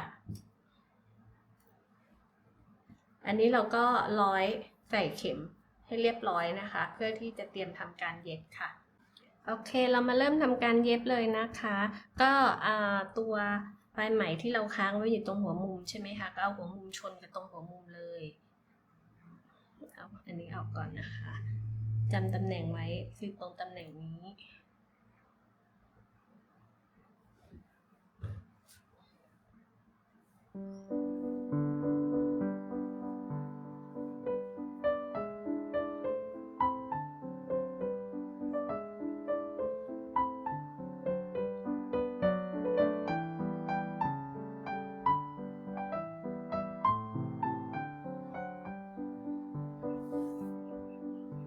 แล้วค่อยๆเย็บไปจนตลอดแนวทั้ง4ด้านนะคะ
เคเราเย็บในส่วนของก้นกระเป๋าติดกับซับในเรียบร้อยแล้วนะคะก็ลองจัดซับในเข้าไปด้านในดูนะคะ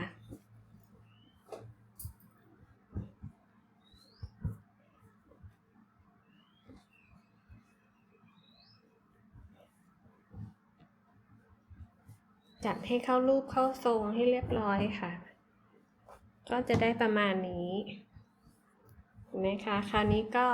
งานเราก็ออกมาดูสวยงามเรียบร้อยทั้งข้างคราวนี้ขั้นตอนต่อไปนะคะก็เดี๋ยวเรามาทำในส่วนของขอบกระเป๋านะคะการเริ่มทำกรอบกระเป๋านะคะก็เริ่มจากการพับตัวซับในลงไปโดยให้สันของรอยพับเนี่ยก็คือเป็นรอยต่อระหว่างลายนิตติ้งนะคะกับตัวลายดับเบิลโครเชต์ค่ะในลักษณะนี้ค่ะแล้วเราก็จะทำการถักซิงเกิลโครเชต์ค่ะทั้งหมด2แถวนะคะก็คือเราจะแทงเข็มเข้าไปที่จุดกึ่งกลางตรงนี้ค่ะของลายนิตติ้งแถวบนสุดให้แทงทะลุข้างหลังไปเลยค่ะขอล็อกไหมไว้ก่อนนะคะแล้วก็ทำซิงเกิลโครเชต์ค่ะ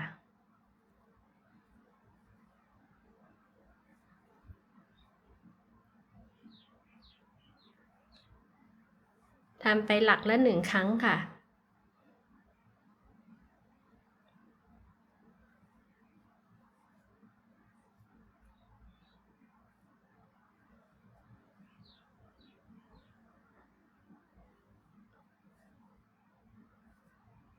ในลักษณะนี้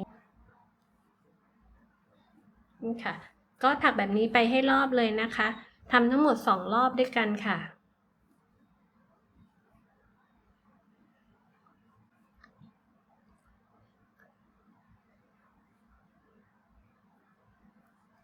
ค่ะแม่นกทำมาครบรอบของแถวแรกแล้วนะคะ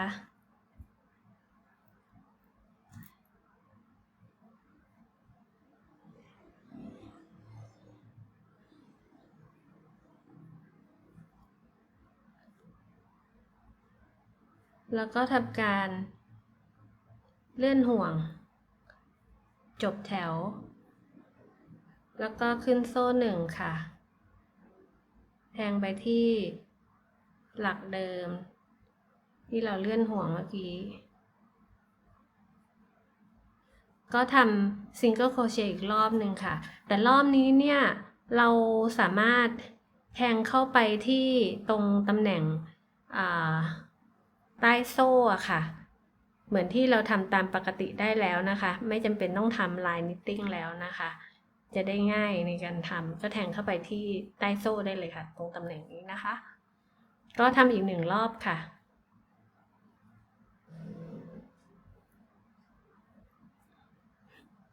ครบรอบของแถวที่2แล้วค่ะ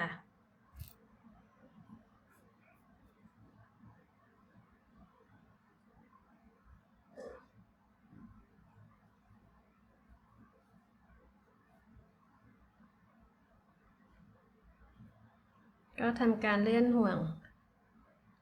ปิดแถวนะคะโอเคแถวต่อไปเราจะทำเป็นดับเบิลโครเชต์นะคะดับเบิลโครเชต์1 แถวก็ทำตรงจุดที่เราเลื่อนห่วงไว้ก็ทำซิงเกิลโครเชต์1 ครั้งตามด้วยโซ่อันนี้นับเป็นหลักแรกนะคะแล้วก็ทำดับเบิลโครเชต์ค่ะ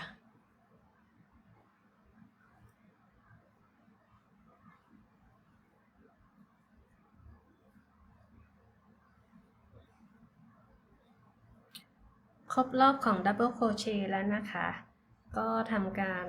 เลื่อนห่วงจบแถวค่ะ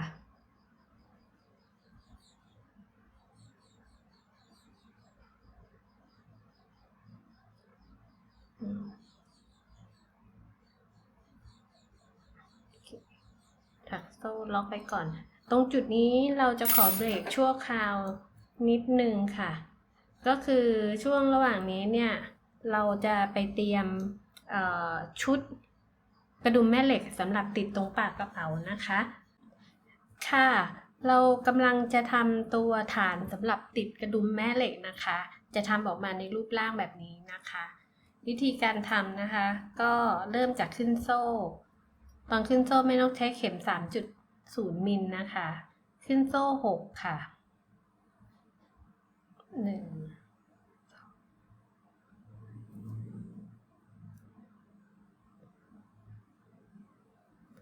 แล้วก็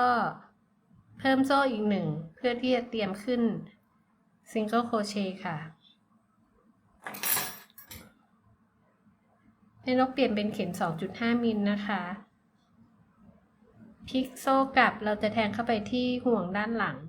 ซึ่งตรงจุดนี้เนี่ยถ้าเพื่อนๆอยากจะแทงที่ตำแหน่งทั่วๆไปหมายถึงว่าไม่ต้องแทงที่ห่วงด้านหลังก็ได้นะคะแต่พอดีแม่นกชอบแทงด้านหลังเพราะว่าลายมันจะออกมาค่อนข้างแน่นแล้วก็ไม่ค่อย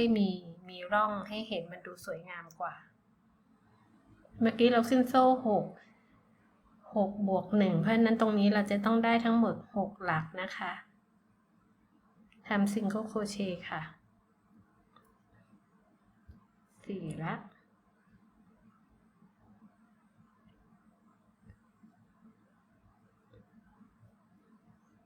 5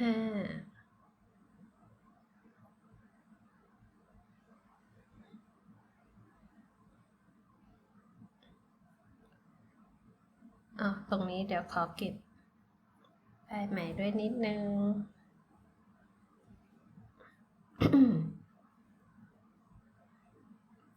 6 แล้วก็โซ่ 1 พลิกกลับนะคะ แล้วก็ทำซิงเกิลโครเชต์ค่ะ ในช่วงระหว่างนี้เราก็เก็บปลายไหมไปด้วยทำซิงเกิลโครเชต์ไปอีก6หลัก1และ2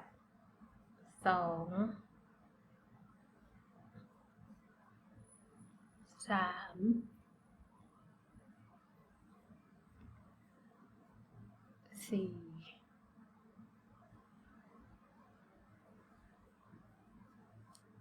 5ตรงตำแหน่งที่6นี่จะเป็นตรงตำแหน่งหัวมุมนะคะอันนี้เราจะทำซิงเกิลโครเชต์ทั้งหมด3หลักลงไปใน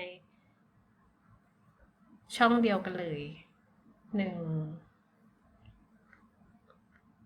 2 3 ครั้งค่ะลงไปที่จุดเดียวกันเลยแล้วก็ถักอ้อมมาอีกด้านหนึ่งค่ะ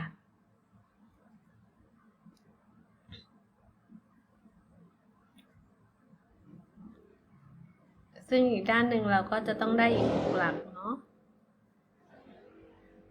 2 3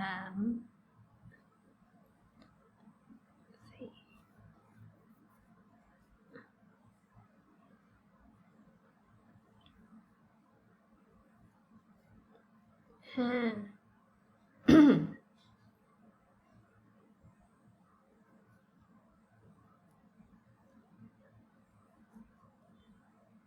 6 โซ่ 1 ค่ะแล้วก็พลิกกลับ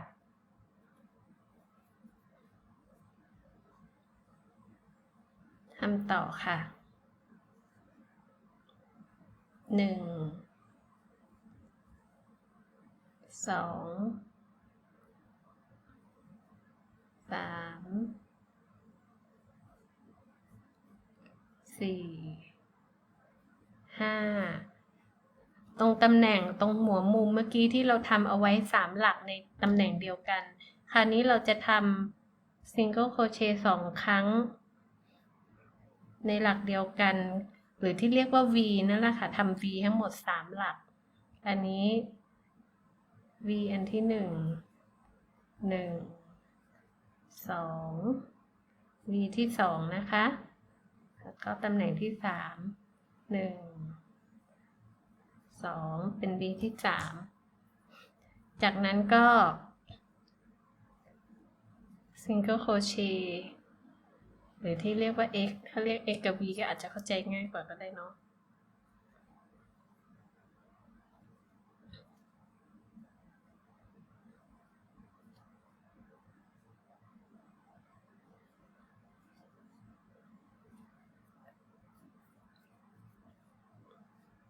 พอสุดแถวแล้วก็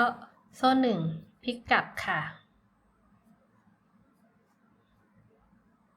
ทำย้อนกลับมา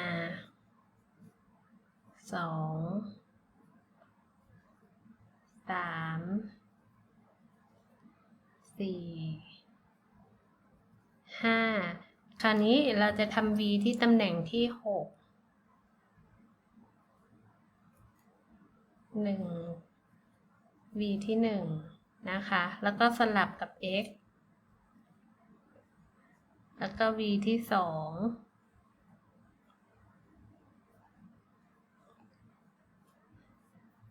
สลับกับ x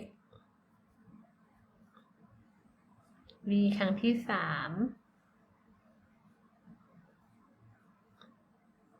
ค่ะและที่เหลือก็เป็น x ยาวลงไปเลยค่ะ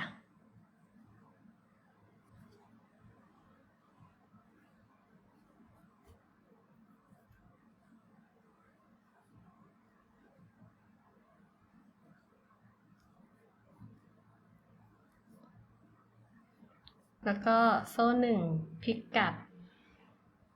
คราวนี้เราจะถัก x วนรอบไปเลยค่ะ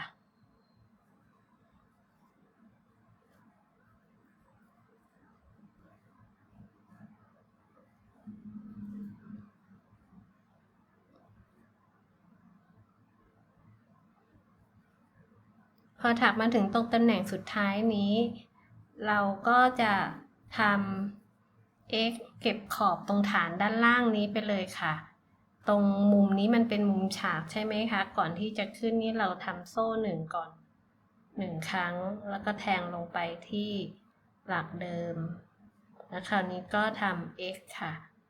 เก็บขอบเพราะว่าเดี๋ยวตอนที่เราเอาไปเย็บติดกับตัวกระเป๋าจะได้เย็บง่าย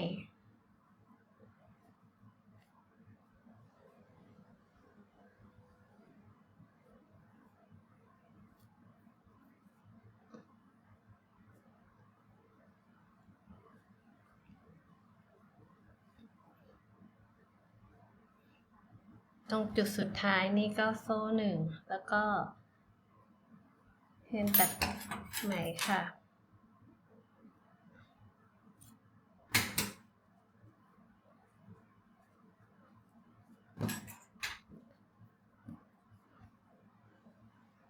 แล้วเราก็จะเก็บตรงปลายมันนะคะ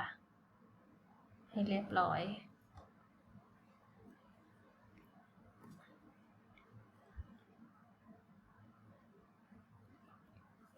เก็บเชื่อมให้เป็นลายโซ่ให้ดูเรียบร้อย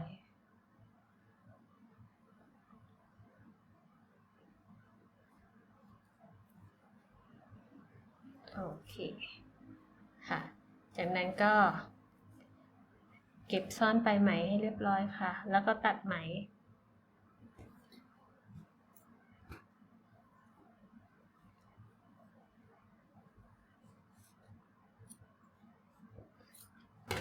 ค่ะก็ทำแบบนี้มา2อันนะคะให้น้องได้มา2อันแล้วแล้วก็ทำการติดตัวกระดุมแม่เหล็กค่ะให้นกใช้กระดุมแม่เหล็กแบบที่มีที่ล็อกด้านหลังนะคะเราจะได้ไม่ต้องเย็บก็หาตำแหน่งตรงกึ่งกลางติดเข้าไปเลยค่ะขอเป็น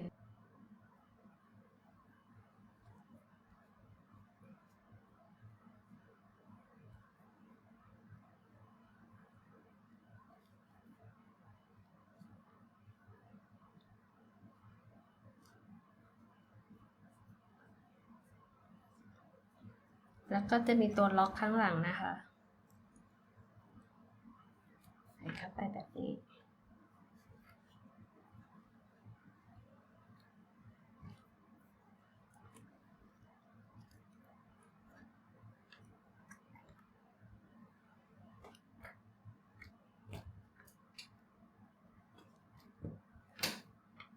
ค่ะก็กดล็อกให้เรียบร้อยอีกข้างหนึ่งก็ทำเหมือนกันค่ะค่ะตอนนี้เราก็ได้กระดุมแม่เหล็กมา2ชิ้นตามนี้แล้วนะคะก็เป็นชุดของเขาเนาะตัวผู้กับตัวเมียเอาไว้ประกบกันแบบนี้ซึ่งอันนี้เราจะเอามาติดที่ตรงปากกระเป๋าบริเวณตรงกลางในลักษณะนี้นะคะ สองข้างติดในลักษณะนี้ค่ะคราวนี้เราจะต้องหาตำแหน่งในการติดเนาะเราก็วัดขนาดปากกระเป๋าเราก่อนแล้วก็หาจุดกึ่งกลางค่ะก็ที่จุดนี้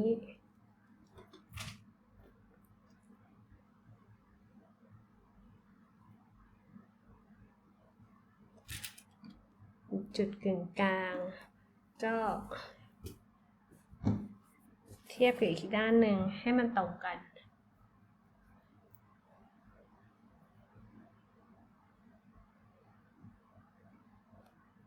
นี่ก็เป็นจุดกึ่งกลางโอเคคราวนี้เราก็กลับมาทำต่อในส่วนที่เราค้างไว้ก่อนหน้านี้จำได้ใช่ไหมคะที่เราจบแถวดับเบิลโครเชต์ไว้แถวถัดไปนี้เราก็จะทำซิงเกิลโครเชต์ค่ะ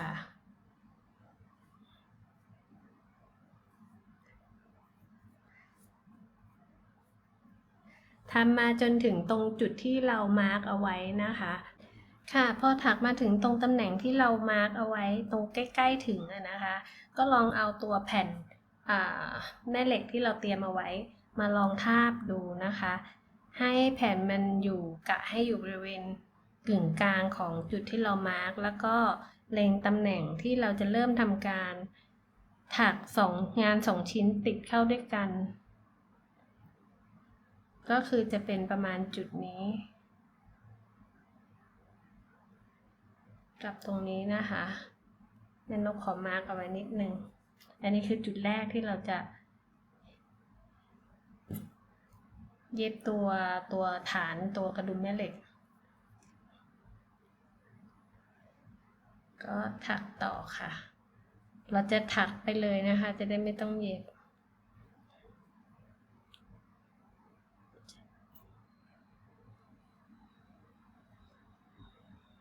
จะเชื่อม2ชิ้นเข้าด้วยกัน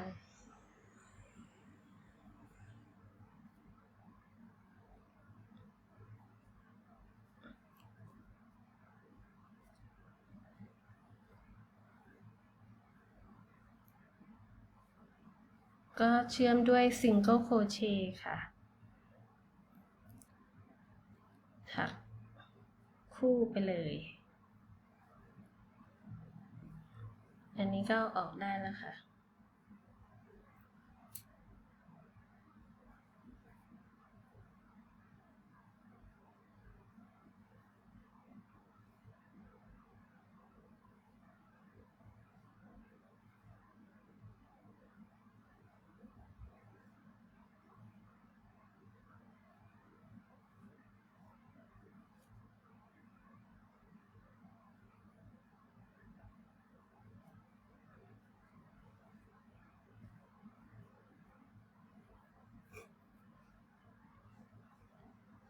ก็ถักจนสุดมุมตรงฐานของเขาแล้วก็ถักต่อไปได้เลยค่ะ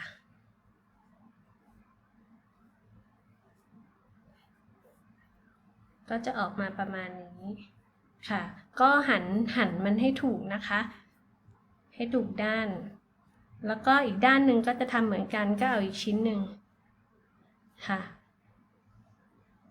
มาเชื่อมติดกับตัวกระเป๋าในลักษณะเดียวกันนะคะค่ะพอถักครบรอบเราก็จะได้ตัวแผ่นกระดุมแม่เหล็ก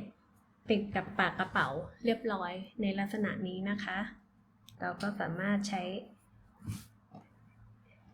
ปิดปากกระเป๋าเราได้หลังจากที่ครบรอบตัวนี้แล้วรอบสุดท้ายเราก็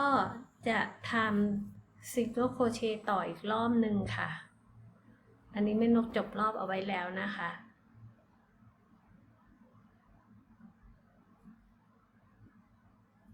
ก็ขึ้นซิงเกิลโครเชต์ต่อได้เลยค่ะอีกรอบหนึ่ง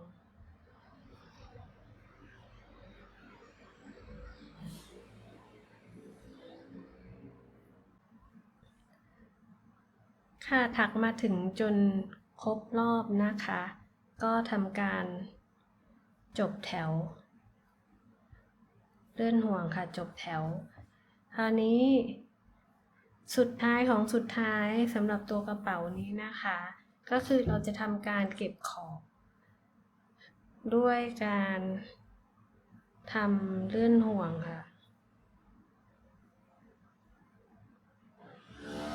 เราถักเลื่อนห่วงเราก็จะได้ขอบกระเป๋าเป็นขอบหนาๆขึ้นมาประมาณนี้นะคะก็ทำให้กระเป๋ามันดูมีสันตรงขอบค่ะพอตัดมาครบรอบปุ๊บก็ตัดไหมได้เลยค่ะ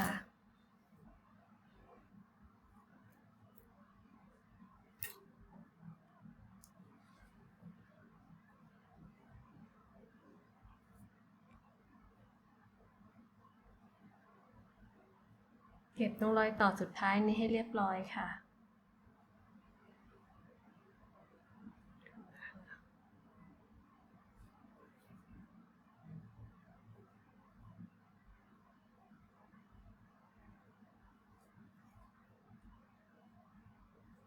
โอเค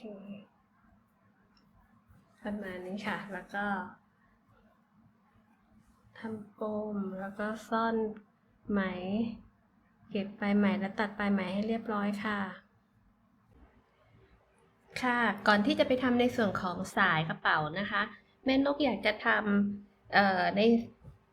ช่องเล็กๆค่ะในด้านในเนี่ยค่ะเป็นช่องเก็บของเล็กๆตรงนี้ตั้งใจจะเอาไว้ใส่โทรศัพท์มือถือค่ะประมาณนี้ก็เดี๋ยวขอวัดขนาดมือถือนิดนึง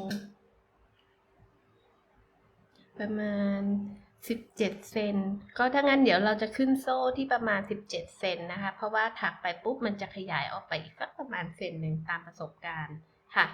เดี๋ยวเริ่มทำกันเลยค่ะ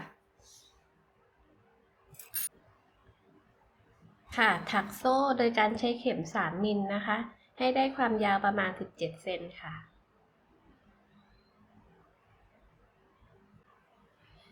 ค่ะตอนนี้แม่นกก็ได้ความยาวโซ่มาที่17 เซนแล้วนะคะนับจำนวนโซ่ก็ได้40 โซ่พอดีค่ะก็จากนั้นเราก็ถักโซ่เพิ่มอีก1แล้วก็เปลี่ยนเข็มเป็น 2.5 มิลค่ะ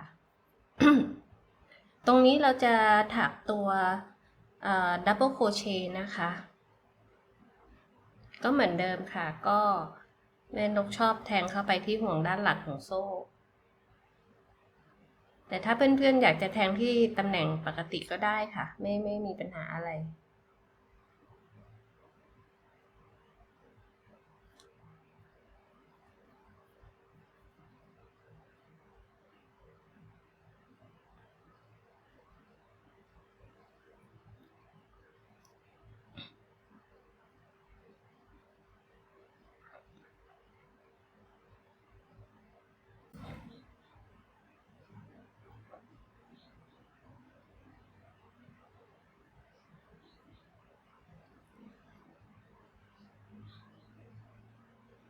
ค่ะทำมาจนสุดปลายแถวแล้วนะคะก็ขอเก็บปลายไหมพรมนี้ด้วยค่ะก็พอสุดท้ายปุ๊บก็โซ่3ค่ะแล้วก็พลิกกลับ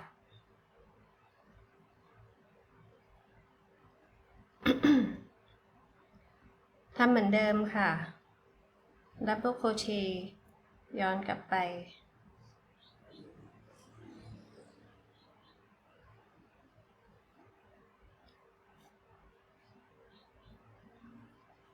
นี่ค่ะก็ทำพลิกกลับไปมาค่ะจนกว่าจะได้ความสูงประมาณในช่วงนี้นะคะความสูงประมาณ12 เซนค่ะค่ะตอนนี้แม่นกก็ได้ความสูงที่12 เซนตามต้องการแล้วนะคะถักได้ทั้งหมด12 แถวพอดีค่ะพอมาถึงจุดนี้ปุ๊บเราก็เตรียมตัดไหมได้เลยค่ะ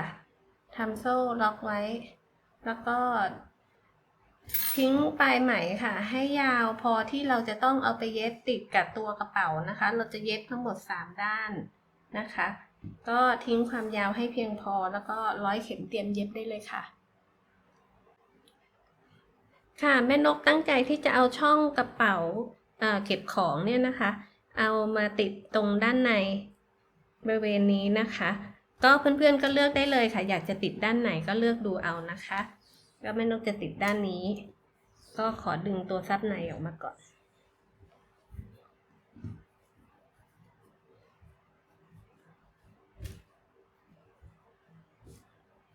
จะได้ติดได้ง่ายขึ้น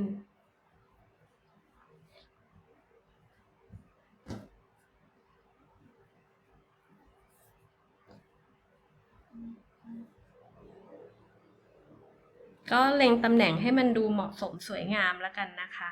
เราก็เย็บติดนี้เลยค่ะ3ด้านค่ะก็ที่เห็นของแม่นกสีมันไม่เหมือนกันนี่ไม่ได้เป็นความตั้งใจนะคะจริงๆคืออยากได้สีเขียวเหมือนเดิมนี้แหละพอดีไหมหมดก็เลยสั่งเพิ่มทางร้านเขาส่งมาอีกหลอดนึงมันกลายเป็นสีเพี้ยนก็เลยเสียดายไม่อยากส่งคืนขี้เกียจด้วยล่ะค่ะก็เลยเอามาใช้เป็นส่วนของตัวช่องเก็บของด้านในละกันก็เดี๋ยวลงมือเย็บได้เลยค่ะ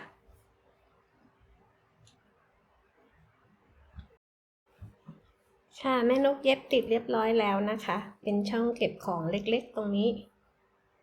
ก็เดี๋ยวลองใส่ดูสิได้ไหมโอเคได้พอดีเลยสำหรับใส่มือถือตามที่แม่นกอยากได้ข้างในก็จะเป็นประมาณนี้เนาะ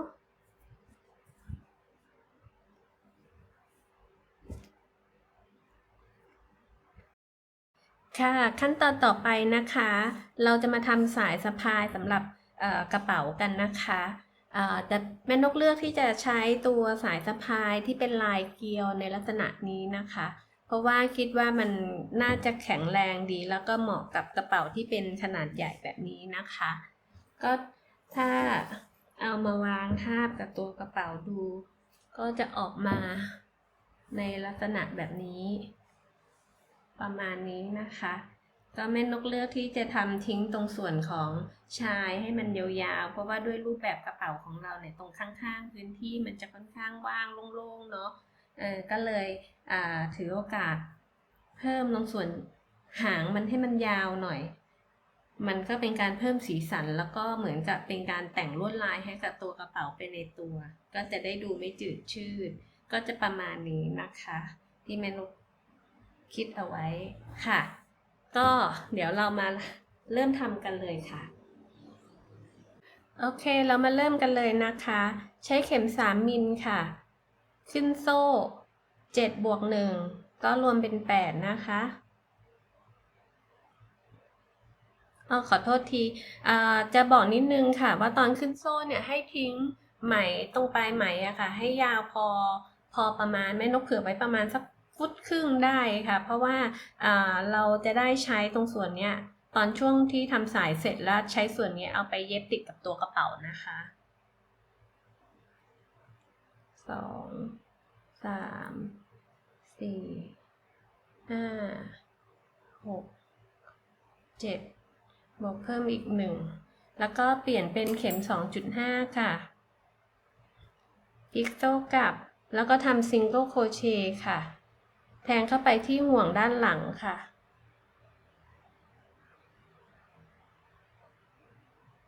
เมื่อกี้เราทำ7 บวก 1เพราะฉะนั้นเราจะต้องได้ทั้งหมด7หลักด้วยกันนะคะ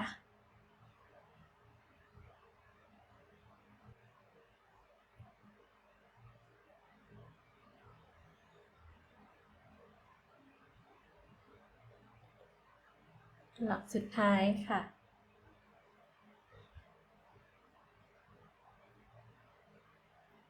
7ก็ได้7หลักด้วยกันนะคะก็ตามด้วยโซ่1แล้วก็พลิกกลับนะคะทำซิงเกิลโครเชต์กลับไปเหมือนเดิมค่ะ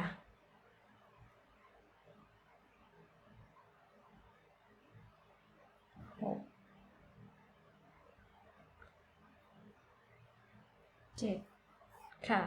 ก็โซ่1พลิกกลับก็ถักกลับไปมาอย่างนี้นะคะรวมทั้งหมด24แถวค่ะเดี๋ยวครบแล้วเรามาเจอกันอีกทีค่ะแม่นกถักมาได้ทั้งหมด24แถวแล้วนะคะ ก็แถวถัดไปก็เริ่มต้นด้วยการขึ้นโซ่1พลิกงานกลับหลักแรกให้เราทำซิงเกิลโครเชต์2 ครั้งลงไปในหลักเดียวกันนะคะหรือที่เราเรียกว่า V ค่ะแล้วก็หลักถัดไปก็ทำซิงเกิลโครเชต์ธรรมดาค่ะลงไปทุกหลัก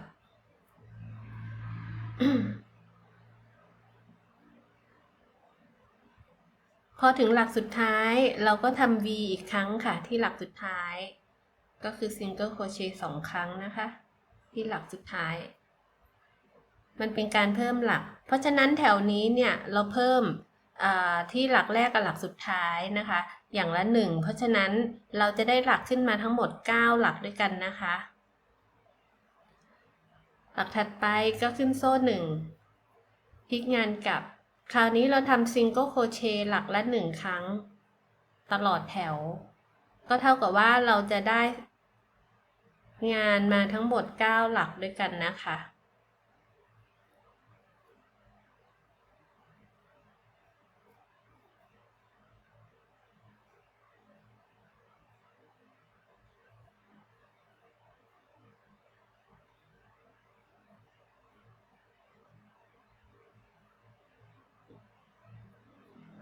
โอเคเราได้ครบ9หลักนะคะงานมันก็จะบานออกนิดๆในลักษณะแบบนี้เห็นไหมเอ่ยโอเคคราวนี้อันดับต่อไปเราจะทำการม้วนเข้ามาในลักษณะนี้นะคะก็คือเราจะทำการเชื่อมพอเราม้วนเข้ามาเนี่ยเราให้สังเกตก่อนด้านบนมันจะมีเราจะเห็นลายเป็นลักษณะเหมือนโซ่อย่างนี้ใช่ไหมคะพอเราม้วนเข้ามาปุ๊บเราจะทำการเกี่ยวที่ห่วงด้านนอกตรงนี้ค่ะซึ่งก็คือเป็นแค่ไหมเส้นเดียวนะคะเนี่ยเราจะเกี่ยวเฉพาะตรงจุดนี้ถ้าปกติงานโซ่มันจะเป็น2 เส้นอย่างนี้ใช่ไหมคะเราจะเกี่ยวแค่ตรงตำแหน่งนี้นะคะโอเคแล้วก็ทำการม้วนให้เป็นวงกลมอย่างนี้นะคะเราก็แทงเข็มเข้าไปที่โซ่แรกเกี่ยวเฉพาะเส้นด้านนอกและทำซิงเกิลโครเชต์ค่ะอันนี้ก็คือ1เรามีทั้งหมด9หลักก็ควรจะได้ทั้งหมด9ครั้งด้วยกัน2 3เกี่ยวเฉพาะด้านนอกนะคะ4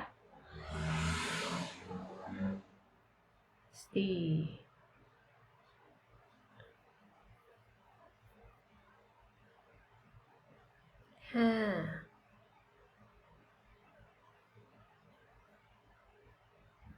6 7 8 9ค่ะจบแถวแรกที่เราทำการเชื่อมแล้วนะคะรอบต่อไปเราจะทำการแทงเข็มที่ตรงกึ่งกลางของร่องนี้นะคะตรงจุดที่เราเชื่อมนี้เราข้ามมาได้เลยค่ะเห็นไหมคะอันนี้คือร่องแรกที่เราเห็นถัดจากจุดที่เราเชื่อมมาไว้แทงเข็มลงไปตรงกลางร่องนี้เลยค่ะนี่นะคะแล้วก็ทำซิงเกิลโครเชต์ขึ้นมาร่องถัดไปนี่นะคะ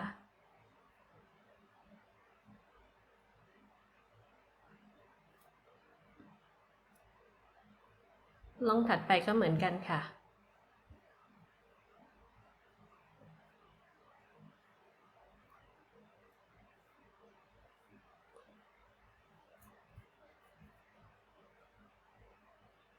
แทงเข้าไปตรงกึ่งกลางร่องได้เลยนะคะในรอบนี้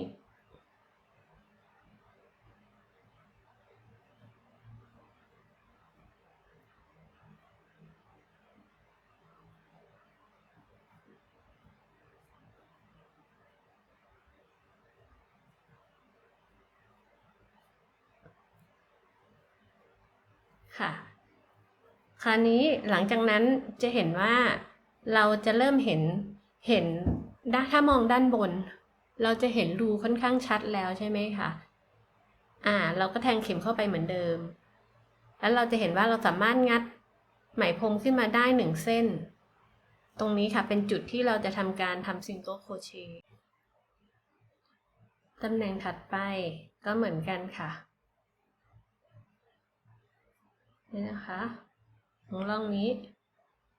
จะเห็นว่าเราจะสามารถงัดไหมขึ้นมาได้1เส้นในจุดที่เป็นร่องนี่นะคะทำให้ดูช้าๆนะคะ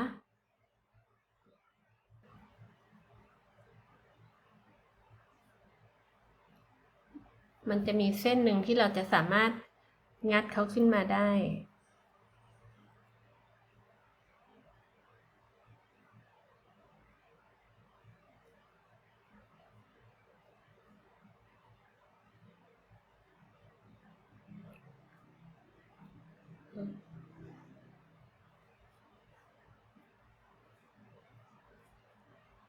พอถักไปเรื่อยๆมันก็จะยิ่ง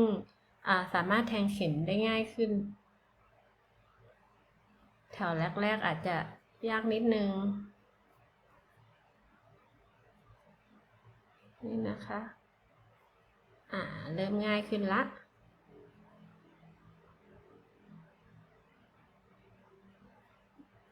เราจะเกี่ยวขึ้นมาแค่เส้นเดียวนะคะถ้าเกี่ยวขึ้นมาหลายเส้นนี่แสดงว่าน่าจะทำแทงผิดตำแหน่ง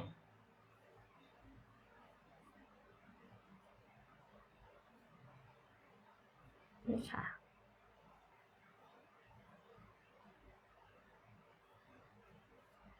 ตอนนี้จะเห็นร่องชัดแล้วนะคะถ้าทุกคนสังเกตถ้ามองจากด้านบนเห็นไหมคะมันจะมีเป็นรูตามนี้นะคะคือจุดที่เราจะแทงเข็มเนี่ยค่ะจะงัดขึ้นมา1เส้น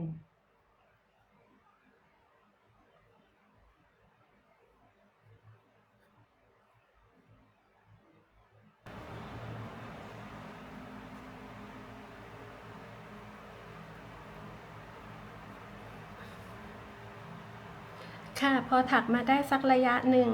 เราก็จะเห็นลายเขาขึ้นเป็นเกลียวมาชัดเจนสวยงามแบบนี้เลยนะคะ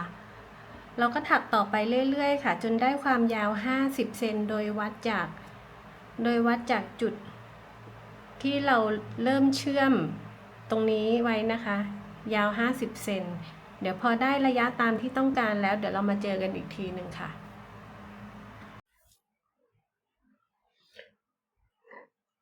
ค่ะตอนนี้แม่นกถักมาได้50เซนพอดีนะคะวัดจากตรงจุดที่เราเริ่มเชื่อมนะคะจนถึงตรงปลายที่เราถักได้50เซนแล้วคราวนี้เราก็จะเริ่มทำชายของอีกด้านหนึ่งก็คือเราต้องกะให้จุดที่เราจบงานด้านนี้นะคะให้มันตรงกับตรงจุดที่เราเริ่มเชื่อมเอาไว้นะคะของแม่นกยังไม่ตรงเดี๋ยวถักขึ้นมาอีกหน่อย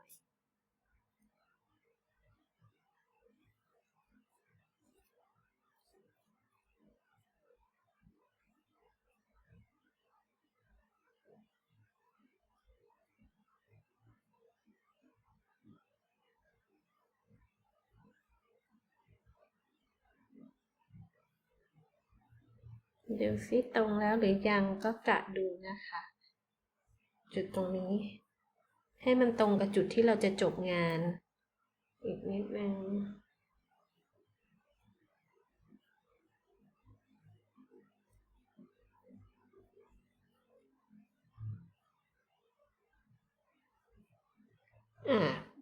ได้แล้วค่ะตรงกันแล้วโอเคพอตรงแล้วปุ๊บสิ่งที่เราจะทำต่อไปก็คือให้ขึ้นโซ่1ค่ะแล้วก็พลิกกลับเราก็จะถักซิงเกิลโครเชต์ย้อนกลับไปโดยที่ตำแหน่งแรกให้ทำ2 ครั้งในหลักเดียวกันนะคะได้2 เราจะทำให้ได้9เหมือนกับอีกฝั่งหนึ่งนะคะ3 4 5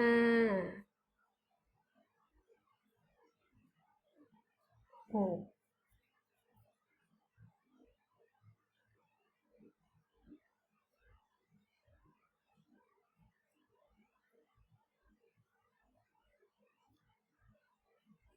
7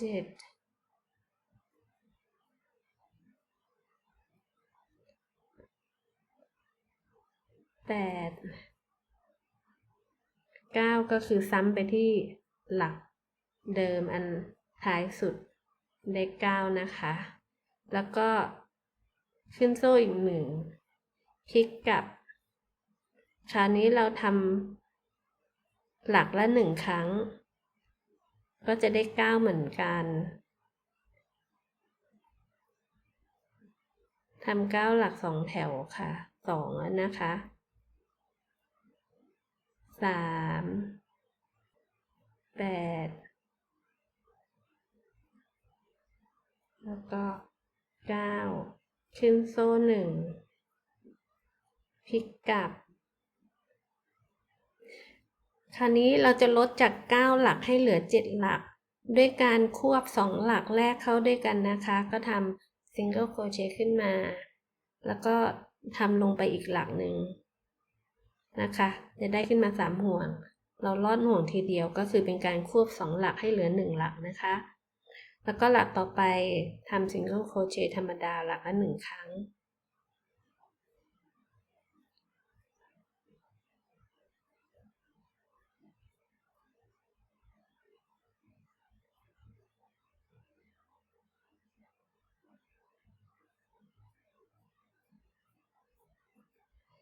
2หลักสุดท้าย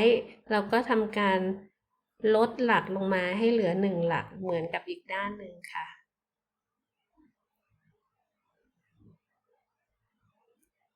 นะคะดึงลอดมาทีเดียวเหลือ1หลักแล้วก็โซ่1พลิกกลับ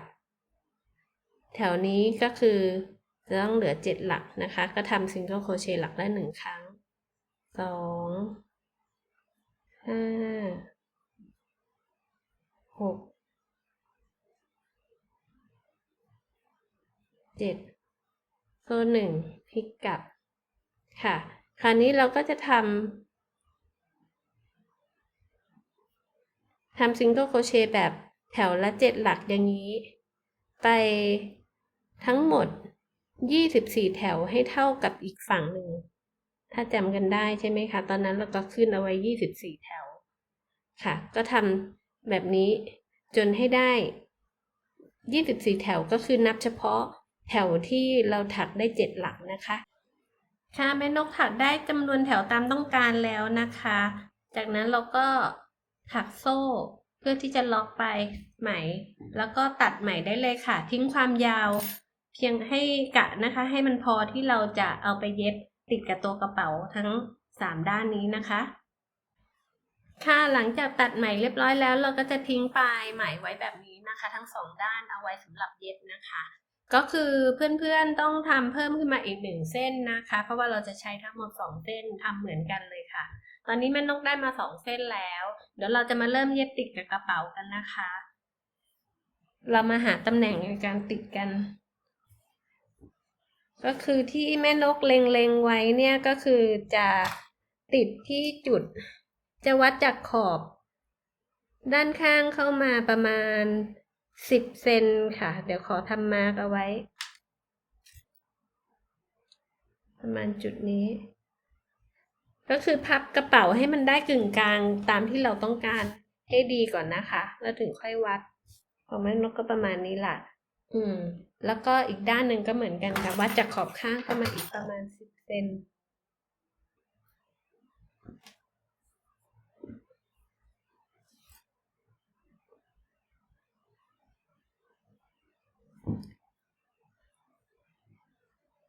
ก็คือเอาตัวที่เรามาเป็นขอบนอก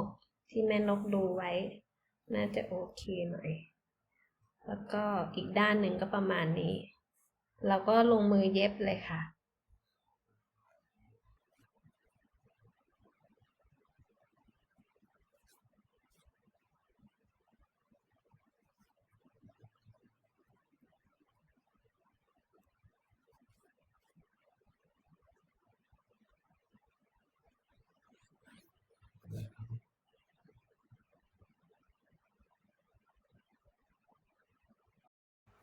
ค่ะแม่นกเย็บสายของกระเป๋าติดหมดทั้ง2เส้นแล้วนะคะแม่นกเย็บทั้ง4ด้านเลยค่ะก็คือด้านนี้แล้วก็ยาวมาตรงตัดตรงนี้ด้วยค่ะก็แข็งแรงมากเลยแน่นหนามากเพราะว่าเราทิ้งตรงส่วนของตรงปลายของสายเนี่ยไว้ค่อนข้างยาวก็ยิ่งช่วยในการรับน้ำหนักได้ค่อนข้างดีค่ะก็เรียบร้อยดีค่ะ2ด้าน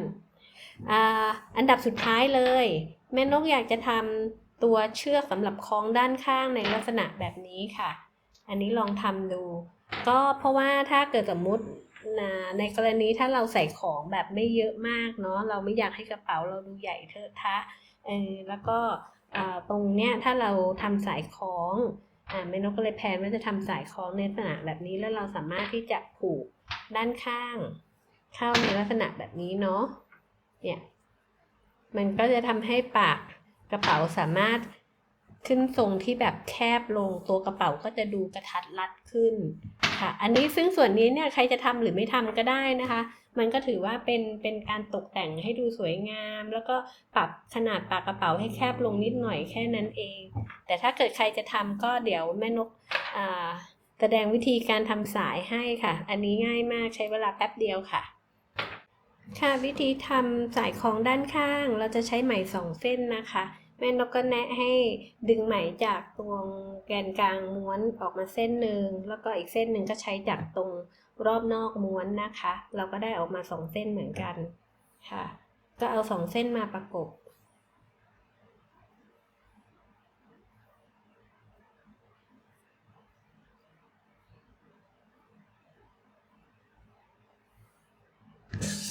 กันเป็น2เส้นแบบนี้นะคะแล้วก็ใช้เข็ม 2.5 ค่ะทำเงื่อนขึ้นมาก่อนทั้ง2เส้นแบบนี้นะคะจากนั้นก็แยกไหมค่ะ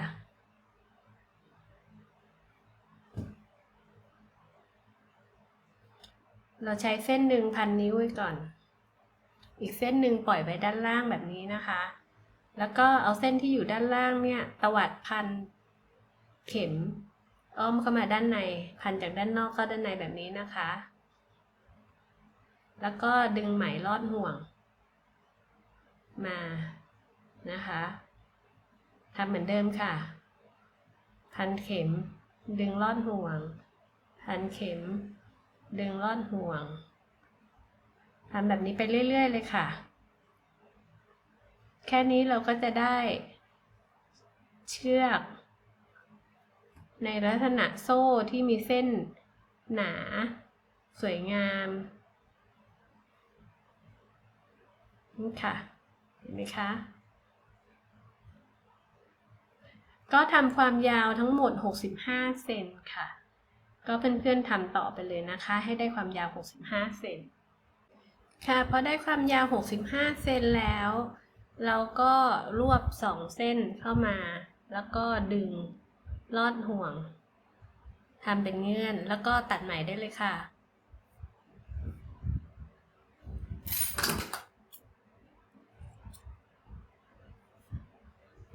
ค่ะแค่นี้เราก็ได้เชือกไว้สำหรับใช้งานเรียบร้อยแล้วนะคะการหาตำแหน่งคล้องเชือกด้านข้างนะคะแม่นกจะนับจากขอบข้างเราดูที่แถวที่เราถักลายดับเบิลโครเชต์ไว้นะคะเราจะคล้องเชือกที่ตรงตำแหน่งนี้นะคะตรงแถวนี้เพราะว่ามันจะมีร่องที่เราสามารถสอดเชือกเข้าไปได้ง่ายก็นับมา10ช่องค่ะ1 2 4 6 8 10ก็คือช่องนี้นะคะเราก็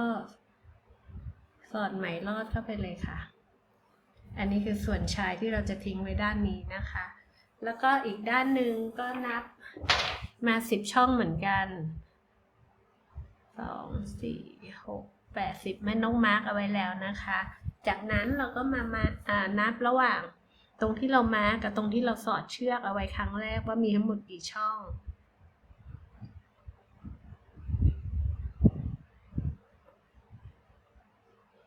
ของแม่นกมี24ช่องก็จับ24หาร3ได้เท่ากับ8เพราะฉะนั้นตรงนี้เนี่ย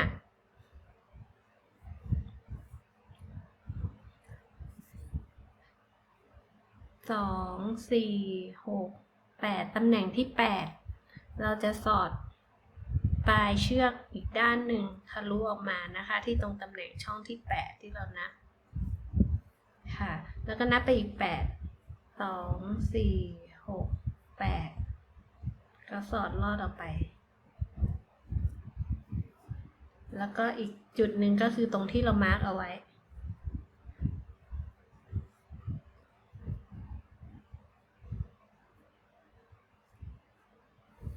นี่ค่ะก็จะได้ตำแหน่งประมาณนี้จัดให้เท่ากันแม่นกเต็มลูกปัดไม้เอาไว้สำหรับล็อกตรงปลายเชือกนี่ค่ะก็ผูกเงื่อนเป็นปมเอาไว้เลยไม่ให้มันรอด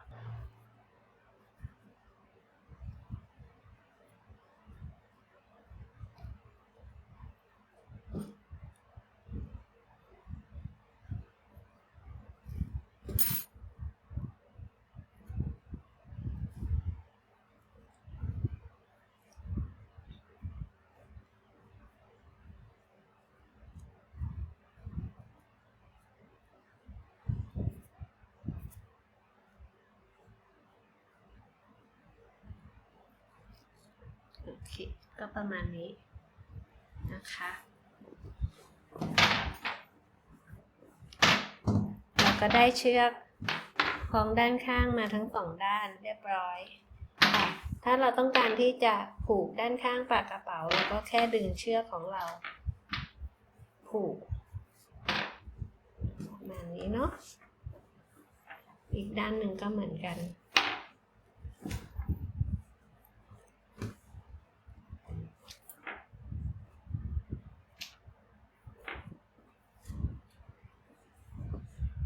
ค่ะเรียบร้อย